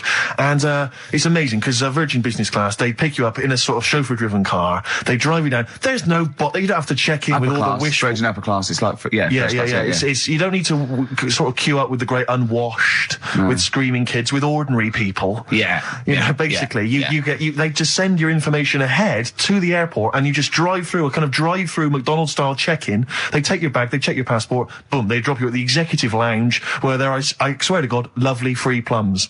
I had 2 lovely juicy free plums in the executive. I haven't eaten plums for years. He forgets the bloke's name, but he had lovely juicy free plums. All right, that's the sort of wit that I'm capable of. I heard the word he is plum. Flying first class to America. He meant to a discuss sucking comedy. fruit. I changed it. I transposed the whole thing, so suddenly he was sucking on a man's testicles who he'd never met before. Exactly. For money. Exactly. That's the sort of things I'm capable of. Which is only half true. So he's used his comedy mind. No money involved. Right. That is why he was being jetted off to America to talk comedy. That is the kind of quality. But it was great. It was a really lovely flight. It was a lovely car, luxury car, and the flight. It was like the advert. They've got those beds that sort of just the totally seats kind of recline, so it's almost and you got anything you want as much. And I sort of like I was falling asleep, and I sort of woke up, and one of the heiresses was like covering me with a blanket. It was like the advert. It was just brilliant. All the lights came down. A woman comes around and says, "Do you want a massage during the flight?" You can have, you can have as much drinks, although you can't drink. You have a drink and then you fall asleep because it's so comfortable and they take the lights. So anyway, it's brilliant. I can't believe my luck. So I'm driving down. I get to the airport in my chauffeur-driven car. Right, I'm sat there. I'm phoning people. My mum and dad. You never believe what I'm off to. I'm just in the car, just chauffeur-driven car. And I get to the airport and you just hand your passport through the window of this car to this little woman who comes over. And I'm just there. I'm just sort of buzzing the window down, handing it to her, buzzing it back up. Like I don't want to talk. Check the passport. Take my luggage. I don't want to discuss things. You know who I am. And she hands the passport back through the window. She says, "It's expired." I went, what do you mean? She went, "It's expired." I said, "It's business class. What can you do? Can you do anything?" And she went, "No, we can send you to America, but 8 hours later you'll have to just turn around and come back. They won't let you through immigration." I was like, "What am I going to do? I got to go to Los Angeles and talk about like the office and that." And she said, "Well, it's up to you." So the chauffeur-driven car drove me straight to the passport office down in sort of Victoria, which I have to say... back into town? So I had to come back into town. I didn't get on a plane. I'm wearing my suit because I thought I'd wear the suit so I look like a real player. So I'm wearing my suit. I love the fact that you wore a tracksuit because I thought I don't need to get upgraded. I'm first class. Exactly. I wanted to go on in my pants and slippers. But, you know... wasn't that why she covered you with a blanket at one point? But so they take me back down to the passport. I don't know if you've had to go down and get your passport changed, but they treat you like you are an illegal immigrant sneaking into the country. I'm wearing a suit. I've got luggage. You know, I'm clearly a dignified kind of guy. That's obvious. I'm speaking with a certain eloquence. I've got certain pennies. I've just been working on it in the car. Oh, right, okay. And, and they said you've got to come back that night, so I had to come back. I had to get my passport photos done. I had to buy a sandwich. I had enough change for the machine because it was an absolute nightmare. I began the day in a chauffeur-driven car on my way to Los Angeles to discuss business with Universal Television Pictures, and I ended the day on the tube in a suit with my luggage, stood next to one of the posters advertising this radio show, which was just embarrassing because people kept pointing and staring and laughing. He called me, he said, "Rick, I've really much." I go, "Go on." He went, "My passport expired." I went, "Oh, so what are you going to do?" He said, right, I quote, he went, "I didn't know passports expired." Yeah. I went, "What do you mean?" He went, "Well, your driving licence doesn't." I went, "What are you talking about?" He said, "How old do you have to be to know that?" He said, "When will I know all these things?" Yeah, it is. When will I know all these Steve, things? I want to just come and hug you. But do you know what I mean? Did you know that? Did you genuinely know that your passport expired? I did, because my passport expired because she's 2 alive. years ago. Because she's alive in the world. There is so much stuff that I don't know because I don't think I've reached a certain age yet. I remember you walking down the street once and you said there were some roadworks, and you said they're probably doing those roadworks because it's the end of the financial year and they've got to spend their money. I thought, well, how do you know that information? Can I just tell you? Yeah, exactly. I don't talk to cabs. I'm in chauffeur-driven cars. I put the little window up so they don't talk to me. How old are you? 28. Are you old enough yet to help a long-distance lorry driver back into a car park? Definitely not. Oh, you're an idiot. Play a record. And I'm also, I'm not old enough yet to be able to say, can I have a pint of lager, please, Chief? In a pub. I wonder I want to get to that age. No, you're a long way off. Ryan Adams, I can't get enough of him now, Steve. He's brilliant, isn't he? I've just been buying up everything. I love him, and that was Answering Bell. Coming up after the ads and that, Oasis and that. Brilliant. Another classic there from Oasis, Supersonic on XFM 104.9. Ricky Gervais, Steve Merchant, Claire Sturgis standing in for Karl. But where is Karl? Where is Karl? So we've failed to get in touch with him at home. Well, look, he doesn't want to be contacted. He's turned every phone off. He hasn't given the XFM his new home phone number. He doesn't want to be contacted. I can't believe he's not listening, to be honest. So you think he's listening now? Yeah, he listened in Manchester. If he's not listening, he's out and about. I mean, has anyone spotted Karl? What's your message to him, Rick, if he's listening? Call up. Anything else more sort of... Call up or you're fired. Okay. Any bad language you want to use? Obviously, you can't really swear. I can't really say it. What sort of words? I mean, the F word, would you say? I'd say the F word. I'd call him a twat. Would you use the P word? I'm thinking of prick. Prick, yeah. Okay. Definitely use that. Not on air, but Sure. I'd call him a What about stupid tits? little prick. Would you just say you're a tit? Yeah. Okay. Yeah. Okay. Little, All right. Little, you stupid little bag of tits, I'd say to him. I mean, privately. What about the MF word? Because that's pretty intense. That's pretty hardcore. Do you think that this is not appropriate now? Do you think that would be too extreme? I'm worried if I use that and he was genuinely ill, Sure. I'd feel a bit of a C word. Cock, sure. Yeah. Oh, cock. Yeah. Because I wasn't thinking about C word. I mean a male bird. Sure, because we've got into trouble with that before. Meaning penis, and we don't mean that. Yeah, we definitely don't mean penis. But if anyone out there, sorry about that. It was a discussion about bad language. We weren't actually using it. But if any of you out there do see the little twat, get him to call XFM immediately. Yeah, and likewise, if you're listening, Karl, you cheeky MF, well, you sexy MF, as Prince once said, then give us a ring, because we'd love to talk to you. We just want to find out how you are. Just call in, we know you're listening. Little Amy Man, Red Vines. Brilliant. Lovely track. On XFM 104.9, Ricky Gervais, Steve Merchant, Claire Sturgis, in for Karl Pilkington, little... He hasn't called. He may be really ill. I'm feeling a bit guilty. How ill is he, though? I mean, do you know what I mean? How ill have you got to be to not be able to make a phone call? Yeah. I find that hard I've to got a believe. sore bottom, and I made it in. Keep talking. I pulled a muscle in my bum. How? I don't know. And it really hurts. Have you tried to trace back through the week and figure out what may have happened? I went to see the osteopath yesterday. He put an elbow in it for half an hour. I cried. His own? Yeah. Is it? Oh, they got detachable elbows for that. Prosthetic elbows. The elbows. Just hold this elbow in there for 2 hours and... Yeah. Can I take that away? You can take that away, though. I won't be needing that elbow for quite a while. We had an email about Oliver the Humanzi. For those that didn't watch it, there was a documentary last night about a chimp that was supposedly a human or was half human or might favourite seem programme ever. Yeah. For a week, Karl has been saying it's going to be brilliant. I wish he was here and to he's not here to discuss discuss it, sadly. But Lee Cranston has emailed in and says, I thought the best part of the Oliver programme was the guy Vincent Pace, the camp fella at the piano, telling how he first met Oliver. Quote, he grabbed his female owner, turned her around and bent her over and went to mount her. I made her an offer to buy him the next day. Vincent was then shown in a very nostalgic mood playing melancholic music. He obviously wanted some monkey action. He really, that's I mean, it is potentially liable. That's liable. It's a joke there, but I don't take any responsibility for what Lee Cranston says, or indeed the fact that he puts at the end, did he want to turn Oliver into a gay pansy? Question mark. That's Lee's thoughts and opinions. They don't necessarily reflect those of XFM. He sees the chimp mount a human and go, I've got to have that chimp. I must have that chimp. Oh, poor Karl. Where is he? As you mentioned earlier, he was very well endowed. Apparently, I didn't see it myself. It was a big boy. chimp. Big Sure, boy. a big half boy. A big half boy, half chimp. Honestly, Juan on XFM 104.9. Right, I just called Karl again. I've been calling him all the time, trying to get through to him, right? He's changed his message, so he is listening, and I've got proof. So can you just call the number, Claire? Yeah. Right, call this number. Now listen to this. This is really annoying.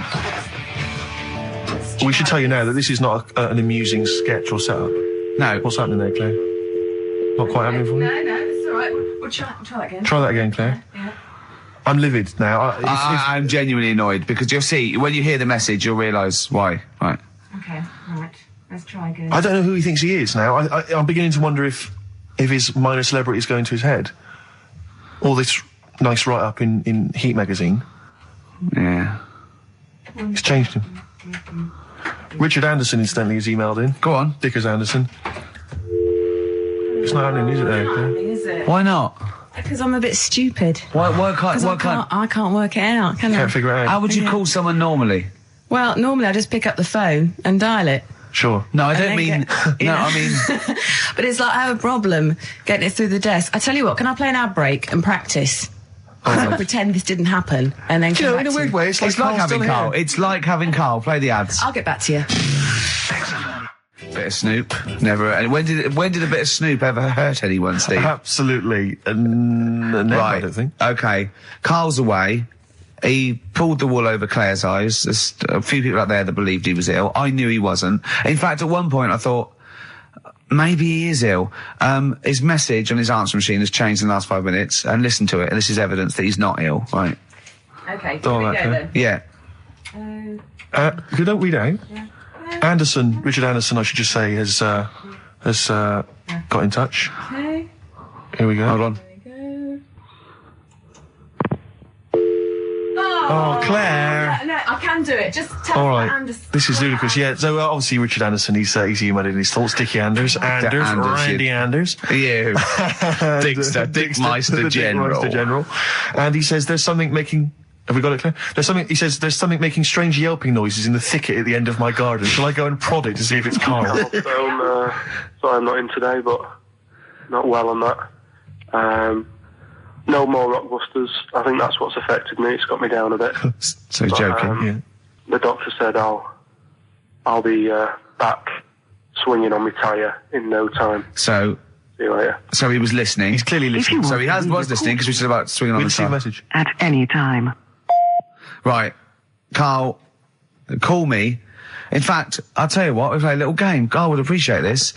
Call me, Carl, or I'm going to give out your number. What's the first 5 or 6 digits, Claire? Well, it's 07968. 07968. Okay. Phone now, Carl. Start calling now. Right, give the next number, Claire. You said You said give the next number. 1. Make One. note of this, because Okay. if you want to call Carl yourself... 07968, and the first number to be given out is 1. He's not ill. How do you feel now, Claire? Because he's made a fool of you, because you believed him. I actually He's felt made a monkey really out of sorry you. for him Yeah. last night. But now, passed out, I feel a little bit let down. Right, okay, so we give a number out every 5 minutes until Carl calls, because we know he's listening now. He's taking the piss. He's not ill, obviously, you can hear that. He could, that was as long as a link, so he could have been here. He could definitely call. Are we leaving this message? Is this a message we're still leaving on his phone? Yeah. We're still leaving it. Good. Yeah. Good, yeah. Why don't we leave the rest of the show on his phone? Yeah, As a message? leave it up. He's got to listen through it all so he can delete it. Yeah, exactly.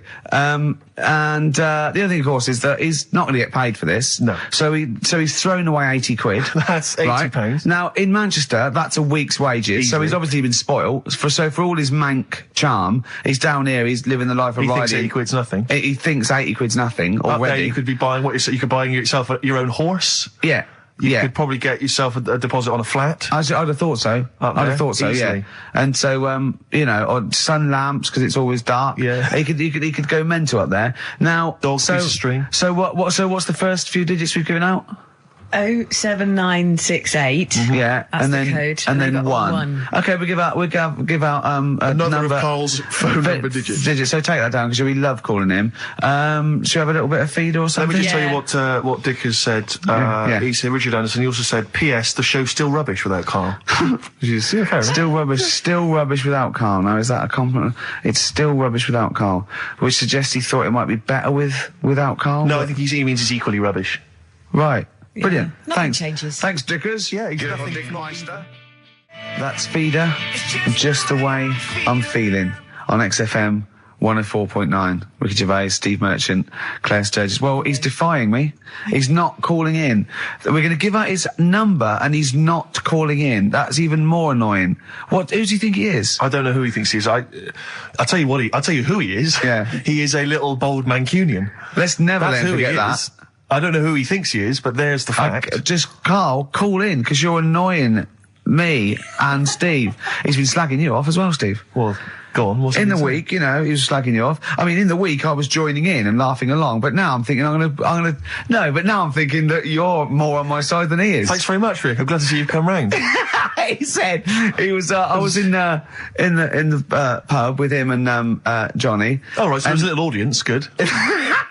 And he went, have you seen Men in Black 2? I went, no. He said, have you, Johnny? He went, no. He went, there's a thing in it that looks just like Steve. And I went, what? He went, it's a thing, it's got really gangly arms and bulbous eyes, and it just works really fast in the Aliens registration thing. And I went, all right. I said, we'll bring that up Saturday. Since he's not here, you know, what do you think of that? Well, the reason is, I think the problem I have with is this, that if I was to say things like that about Karl, I'd destroy him. He'd be a broken man after I'd finished with him. Call in, Karl, or Steve's going to say a few things about you. I'm going to get a couple of home truths out there. I can't believe it. I cannot believe it. Yeah, we were, you know, at the time I was joining it, we were having, you know, slagging you off on other things as well. Sure. But now I'm thinking, maybe maybe you were wrong. Maybe I was taking the mickey out of the wrong person behind their back. Because the Night from Patti Smith, co-written, of course, with Bruce Springsteen. Oh, it was a co-write, was it? Yes, I thought he wrote it. Oh, yeah. wow, there you go. Learning something on XFM 104.9. Ricky Gervais, Steve Merchant, Claire Sturgis. No Karl. Well, Karl's annoyed me. He's not playing. He's not ill. Another digit from the number? Yeah, just do one more digit, Claire. You serious? Then? Yeah. Five. Yeah. 5. Good. 5, so 1 5. Okay, great. We'll keep doing that. But I'll tell you what. The best revenge is living well. Indeed. Why don't we just do a brilliant remaining 50 minutes of show, and show the people that we don't need Karl. High five. Let's do it. You don't need Karl. Right, let's go. Starting now. Some brilliant stuff. Oh, I was you gonna say something? Yeah. No, I remember when I was growing up in Manchester. No, you can't. So it's funny to me. I tell you. XFM 2.9. I said no. I saw a weird thing. I saw where in Leicester Square I was coming through China. I saw a hairy Chinese kid. No, I don't. It was weird because they're not usually hairy, are they? Did I tell you about me Auntie Flora? Is that supposed to be Manchester? By Eck as like. Did I tell thee about me Auntie Flora who shat herself for 3 hours once? Did I tell you? I don't... there was a woman born Karl, once... you have to phone us, we've got nothing! Oh, God, he's so annoying. Little twat. Richard Ashcroft, biting bottles on XFM 104.9. Well, we might not have Karl, but I think we've got a few ads, haven't we? Oh, brilliant. Got quite a few. That's the new one from Blur. Out of Time. Only 3 now. Probably had a sort of Karl equivalent. Who sort of thought, well, I can't be bothered. Graham Coxon there, probably at home, listening to that. Exactly. Playing guitar, and they called him and said, well, you could play along. He went, no, I'm ill. Yeah. Oh, I'm ill. Come on, Graham, if you're playing, I can hear you playing guitar now. No, I'm ill. Yeah. Have they replaced Coxon? No. They haven't replaced him? No. Oh, right. Well, they probably will do when they go on tour, but I think they are essentially. Well, I play guitar, I don't know. That's true enough, you're pretty hot on the... If, Diamond, you want someone to, Oh, actually, Steve, in answer to your question, for the live dates, it's one of the blokes from the Verve. Ex-Verve, remember? Did she interrupt me again? I think so. Rick. I'm a fear in it. God, I can't think I was talking. Yeah, I don't know if you were... You know, I might be mental, but I think I was talking. Claire, when's your radio show on? Normally, when do you host a radio show? Am I allowed to plug it? Go on, go on. Monday to Thursday, 9 p.m. Right, maybe we'll come along and start talking over you. No, I'm just wondering, Rick, who's listening at that time? We've got a prime time which everyone is sat at home listening on a Saturday afternoon, Claire. Yeah. It's one of the best radio slots no one's in the going business. to football matches or shopping or anything like that. No. I want a piece of the action. I need it. Yes. I need it. Well, you've got it. And they're playing a few dates here and there. Old Blur. Good. And that's off their new album probably with all the other songs and that. Rick, I was watching TV last night. I think it might have been during the Monkey Show, actually, I'm not sure, but there was an advert, and it reminded me of a little crush that I just felt I should express, because I wonder if, I've often used the platform in the past to just express my feelings for people. Yeah. And I realised now, for many, many years, I've had a big crush on the Scottish Widow, from the Scottish Widow adverts. She's, I just want to say to her, you know... Is it because she's sort of mysterious and hooded? Partly that. It's also because I guarantee she's available. Because she's just lost her husband. She's a widow. Yeah. And I just think it's time to stop grieving. I think you've been grieving too long. I want to say to her, you're a beautiful lady. And she's probably got a big lump sum. I'm thinking she's probably got a sizable amount of cash. Yeah. She's obviously got a lot of spare time on her hands, not working or raising kids because she's wandering across the moorlands. Yeah, her kids are probably grown up. I'm thinking it's time. Or they turn to crack or something. But I'm just saying this. I think it's just time to say, yes, he was a great man. He was a good man. He was a lovely guy. He worked hard. But he's gone. It's time to move on. He wouldn't want to see you like this. No. Still grieving after 25 years. No, he'd want to see her being humped by a big lanky thing with steamed up glasses, I reckon. I'll be honest with you, he hasn't got much say in the matter. He's dead. Well, all right, don't get nasty. And frankly, she's still not over She is squandering that money. She could be out. She could be in Europe. She could be in Barbados or Hawaii. She could be spending that cash. She could lose the hooded short and maybe slip into a nice bikini. Do you know what? I think she's kept herself in shape. I reckon she's wearing nothing under that. That's what I'm thinking. Dirty slut. And I'm assuming as she's Scottish, that he was a little bit thrifty. She couldn't wait for him to go. She couldn't wait for the poor bloke to go. He was obviously, I bet he was a little bit thrifty. He's probably got quite a lot stashed away that she's slowly working her way through. Yeah. And I want to find out. I want to find out how he died. Yeah, I'm intrigued. Because if I find it's like, there was a roller skate on the top of the stairs, exactly. I'm going to reopen the investigation. If it was in any way suspicious. Yeah. Yeah. Questions. So your husband's dead, and she went, oh no, where's the money? Yeah. Steve Merchant's outside. Exactly. Yeah. Built like a donkey. Yeah. He's built like Oliver the chimpanzee. Yeah, and he wants to get at it. Yes. He's bought his tandem. Hop on the back. We're going off to the moors. Yeah. He's going to fly executive class. Yeah. His passport is valid. I know he knows that much. He's got another 10 years on the passport. Well, I'll tell you what. The boys from Blur, they don't rock. Sure. Should we show them how to rock with a bit of Bad Company? Do it. It's a classic. Turn it up, Claire. Bad Company. Can't get enough of your love. I'm in a rock mood because Carl's made my blood boil. Yeah. Really. I might even play a song, you're probably too young, called Spirit of the Radio by Rush. It's sort of like, for rockers and people like that, it's like the ultimate sort of pomp, rock, progressive pop song ever. It's classic. Yeah, you might hate it, or you'll love it, or you listen to it ironically. I love it.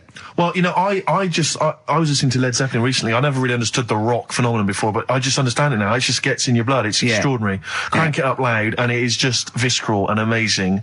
And I wish I could play the guitar. Sure. And do you know what I feel like doing? What? Writing a little sort of hymn or a ballad. About to Karl? To Karl. Yeah. We've tried threatening him. That's not worked. Give out one more digit. We got half hour to go. Because they're 3 digits, so it's what is it? 07968. Yeah. 15. Next digit, please. 7. Okay, 157. Right. I hope you're making a note of that. You'll be able to phone Karl, leave messages, tell him what you think of him. Unless he phones. He can stop this at any time by just simply calling here in the studio. You can just call and say, okay, you can just call and say, please don't give my number out. And I'll go, as I always do when I'm winding him up and I'm slapping his head and I'm sort of like spitting on him and stuff. Eventually he goes, shouts, stop it. And I go, well, you only had to ask. Exactly. So if he calls, I go, you only had to ask. Yeah. Flaming Lips on XFM 104.9. Well, we got through it without Karl. I think so, yeah, I've enjoyed myself. Didn't mention him much, did we? No, I don't think so. I don't think we need him. I always quite enjoy it when he's absent, actually. I know, because we can have a nice chat as opposed to him just going, remember when I had Chinese hair and there were old woman eating her own legs and my dad put a Forrest Gump in a wheelie bin. Yeah. Claire brings a certain kind of level of class to it, dare I say that, you know. She's inept in her own way. In her own way, yeah. I mean, there's no one, there's no one any good working. No, I mean, no, I don't want to give you that. There's no like proper, the only proper DJ is probably Camfield, I'd have thought, because he's nearly 13 now, and he's been in the, he's been in the radio 12 and a half years. See, they tested him, and he's half human, half Vance. Which is which is quite... Yeah, he's got quite weird. a lot of... I think he's got the 48 chromosomes that Tommy Vance has got. Yeah. Yeah, that makes one Tommy Vance. Yeah, Tommy Vance, and a little bit extra. Yeah, because one of those chromosomes is pure Jack Daniels. Well, it's just Jack Daniels chromosome. It corresponds exactly to a Jack Daniels. There's some Lemmy genes, exactly. I think you'll find. In there as well. But although, I'll tell you what, I share with Camfield a couple of loves. I agree that one of the greatest programmes of all time is Columbo. Columbo is brilliant. It is amazing. Yeah. And they're showing them all. There's so many channels showing them now. I think Granada Plus show them. I think BBC show them. Yeah. I think everyone's got a bit of it. I think he's made 18,000 episodes, Are apparently. they still making them, though? I think they keep turning up. No, they did in the 90s. They're not quite as good, but I think the original ones, they're great. He's got this great character, and I share that with him. I do like a bit of rock. Should we play Rush? It's just Spirit of the Radio. I mean, we get canned by people who like new metal and Blur and that and those trendy bands, all that, the kids bands and that. But you think this is pure? Yeah, I don't pure think rock. this would feature in X-Ray magazine. They've got some great bands in them. They've got Kaloop, they've got Demp, they've got Flap Nibble coming out with their new single. It's an EP, and Strep, the early, excellent. not the latest Strep, the early Strep, the unrecorded years, which is the only ones I like by Strep. And that guy in it, you know, the drummer Kibble, he's got his own fringe. He's in for a chat with Christian on the Breakfast Show, where you could win a trip to O'Neill's in Camden. This is Rush. And Spirit of the Radio, everything in that. Let's put every type of music. Okay, go to reggae, into rock. Okay, opera, go mental now. Go mental on the drums. Double that. Double the. How many bass drums have you got? Just the one. Go mental on it. Yeah. Right. It is obscene. That is everything in that, isn't it? How long is it? About 4.5 minutes. Yeah. It's crazy. That's lovely. They should people don't play music like that anymore. There's only 3 of them. I just Is there think only 3 of them? yeah. There's that. And just one day in Canada. Yeah. They just went right. We're only going to make one single. Yeah. So let's put every type of music into that single. Yeah. It's almost like a Stars on 45 version of music of all time. Of every music rock they've heard. Exactly. Yeah. Brilliant. Good, Are they isn't still it? going? Do they still play? I don't know. I've no idea.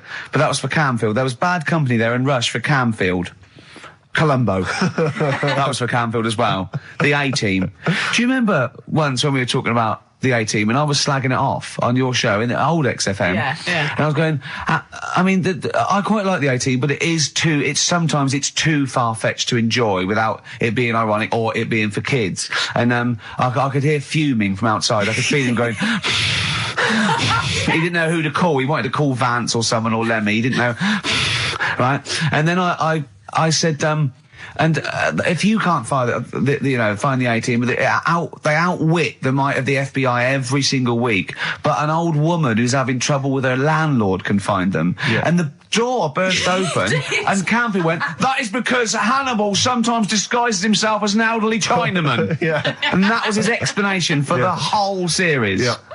Oh, that was for Camfield. That's lovely. That's for his 12th birthday, which is coming up very 13. soon. Oh, he's 13. Yeah. Teenager, yeah. Oh, he's gonna rock, Steve. Indeed. Oh, the phone's going. Play that break. I'll answer. Oh, it might be Carl. Oh. Wow, here's a bit of a turn up for the books. Karl Pilkington on the line. Right. Yeah, where you been? I'm off ill, aren't I? Right. Okay, what's the matter with you? Just a bit bunged up and that, and got the shakes, got that sort of, that shaky thing I get. Yeah, that's because you didn't eat last time when Suzanne was at work. Yeah, well, I think that's what brought it on. Plus, she was away in the week, and I put some wet jeans on. And I think that's what's caused the problem. When did you put them on your head? No, they were just on the Maiden, and the legs felt dry, but... Just on the what? On the what? Have you got the Maiden? What was she doing there? What do you mean? On the Maiden that you put clothes on. What? Your clothes horse. Maiden. Your clothes horse. Well, yeah. Right, okay, so you put wet jeans on, yeah? So that's why I'm ill and that. I'm not having a good time. I've been watching the football. So you're just sitting at home watching telly where you could have been sitting here? Well, I would have been better off there because I've got a chair there. I've got no chair at home at the moment because I sold it last week. Why did you sell a chair? What, you only had one chair? What? Look, can't we just, I just was calling up to let you know I was alright and that. We're not interested in that. We want to know about the chair. I sold it. I had a little two-seater, and I sold it because I'm getting a new one, but I've got to wait another month. So you've got to sit on the floor for a month? So you sold a chair before you had another one? Well, she might not have wanted to buy it in a month or something. So I got rid of it whilst I could. She was alright, buddy. We'll talk about that next week. Oh, you're going to be in next week? I look forward to that then. That's a dynamite piece of radio to tune in for. The day Karl sold a chair. Brilliant. Alright. So you alright then? It's going alright? Well, why did you take this long to call? We asked you to call since the very beginning. We've been phoning you. Why is your phone so long? I heard the beginning. I heard the beginning of the show. I thought, yeah, it's going alright. They're there and stuff. Turned it off. You turned it off? No, I put a tape in though, because even though I'm ill, I'm still showing an interest in it. Well, you're not. If you're watching football and shaking. Yeah, well, I'll listen back to it later, so I hope you haven't been dissing me. No. Right? Definitely not. Don't listen back to it, it's not worth it, but we haven't been dissing, you know. And I've just been watching a bit of football, right? Did you watch the Monkey programme last night? You told us to watch the Monkey programme. We all stayed and watched the Monkey programme. Alright, wasn't it? It was rubbish, wasn't it? Obviously not half chimp, half human. Well, I mean, they missed out a lot of the interesting bits. They didn't have any interesting bits. Those are bits that you made up to make it more interesting. The bits that I told you about 3 months ago before they decided to make the programme. Yeah. What were the bits that you came up with? Well, they missed out the bits about, the zookeeper. Right, there wasn't a zookeeper, yeah, go on. Well, there was, but they left that bit out. Well, okay, fine. And they left out the bit where it ran from there in 1975. In terms of those that did research, they actually went and filmed it, you read it on the internet. Yeah. Yeah. Chances are you're the one with the facts wrong. Yeah, I think they also left out the bit when it jumped over 3 double-decker buses on a motorbike. On Evel Knievel's motorbike. Yeah. So, I can't believe it. I cannot believe it. Not only do you not bother turning up, but you turn off the radio and start watching football. I turned it off, but I've recorded it. I'll listen back later and sort of... Well, what good is that? Sort of, I like to keep it in shape and that. I'll have a word next week. Alright. If you receive any phone calls from people you don't know, we don't know anything about that. Instantly, we don't know why that is happening. That is just going to be a weird, spooky thing. So and don't bother telling the story about Men in Black 2 either, because I don't think people will be interested. Actually, on the subject of Men in Black 2, what? Have you seen that, Steve? No, I haven't, Karl. Tell me about it. You should see it. Go on. Why? Because there's this thing in it. Go on. What, a stupid, bald Mancunian tosser? No, weirder than that. There isn't anything weirder than that. Big eyes, it was gangly. Keep talking. And, you've got to see it, because you wouldn't believe the likeness and that. You've got to get the film out tonight. Right. It's not as weird, it had a normal voice, right? He's done yet, he's not even here! I'll tell you what, mate, it ain't worth coming in next week. Stay on the line, Karl. Play a record, Claire. Kings of Leon, Molly's Chambers. What do you think of that, Karl? Alright. There's a surprise. Another insightful remark. Steve is not a fan now. Not only does he know you've been slagging him off behind his back. No, I wasn't slagging Steve. If you get it out on DVD tonight, you'll know I'm not slagging you off. It could be your brother. I love the fact that it makes it worse, but you're going to go, oh, he wasn't slagging me off. It does look like me. I do think I'm an alien. I love the fact that you hope Steve will go, he's got a point. It's a spitting image. Yeah. I am, seriously, Karl, I'm really angry. I'm so angry with you at the moment. You haven't seen it yet? No, I know, because I know what it's going to be, and I'm fuming. I'll tell you why I'm angry, because he doesn't do it in jest. No, but what do you think it's going to look like? What do you think this thing's going to look like? Going to look ludicrous. It's not going to look anything like me, but he's going to pretend it does. Go on, what? Go on. No, it does look like you. Yeah, of course it does. And you looked like the Human Z. Well, I mean, to be honest, you did a bit, Karl. You walk like him, you're bold like him, you got a sort of gormless face like him. Any more? I don't smoke. That does. I'm not arguing with you, I'm not well on that. Oh, you're not well. What exactly is wrong with you, you whinger? Well, it's just, do you know, like I always tell you about the restless leg syndrome I've got? It's like that, but all over. So you're just shaking around the house? I'm just, yeah. What do you look like, Elvis? What are you doing? You're shaking around the house. I'll tell you, with your bald head, you probably look like an enormous vibrator. Oh, God. That's what you probably look like if you strip naked. Oh, you'll have the Scottish widow coming round. Oh, dear. That's, what's her name, by the way? I heard you talking about that. That's, Amanda Lamb. Amanda Lamb, who's in the Place in the Sun programme. Is she actually a widow? Is she a Scottish widow? Hoots, man, my husband's dead. Do you want any money and a bit of my clam? Brilliant. All right? That's the sort of quality you've missed out on today. Well, anyway, you're going to be back next week. We need you back next week. Yeah. Yeah. Well, how do you know? Also, how did you know you were going to be ill today? Because you phoned and arranged this yesterday. Convenient. And I spoke to you yesterday and you didn't sound very ill. I felt ropey yesterday. You've got a bit of a bunged up nose. Even though I have a bit of a bunged up Even though I was nose. ill, I still sorted it out. Yeah? I'm a little bit sweaty. Even though I was Carl, ill, sorting it out does not mean you phone up Sturgis and send her down. That's not sorting it out. That's making things worse. Have you learnt nothing? Thanks, Claire. If you're not part of the solution, you're part of the All right, problem. mate. Yeah. My leg's a little bit achy. Oh, wearing wet jeans. Oh, I put wet jeans on again. My lasagna it was frozen. Can you hear the venom and hatred in our voices today? We genuinely are upset and angry with you. Yeah. Can't believe it. I cannot believe that Right, well, the thing is, we'll be back to normal next week, right? We've got Billy Elliot doing the film next week. Right. Any prizes? Got some good stuff. Have you got any films with Burt Reynolds in to give away on VHS? And I'll see you then. Great, we're looking forward to it already. I'll see you later. See you later. Hot heat, bandages, XFM, we're off, innit? That's it, it's all over. Yeah. Back next week. Yeah. Thanks, Claire. Bye. Talk.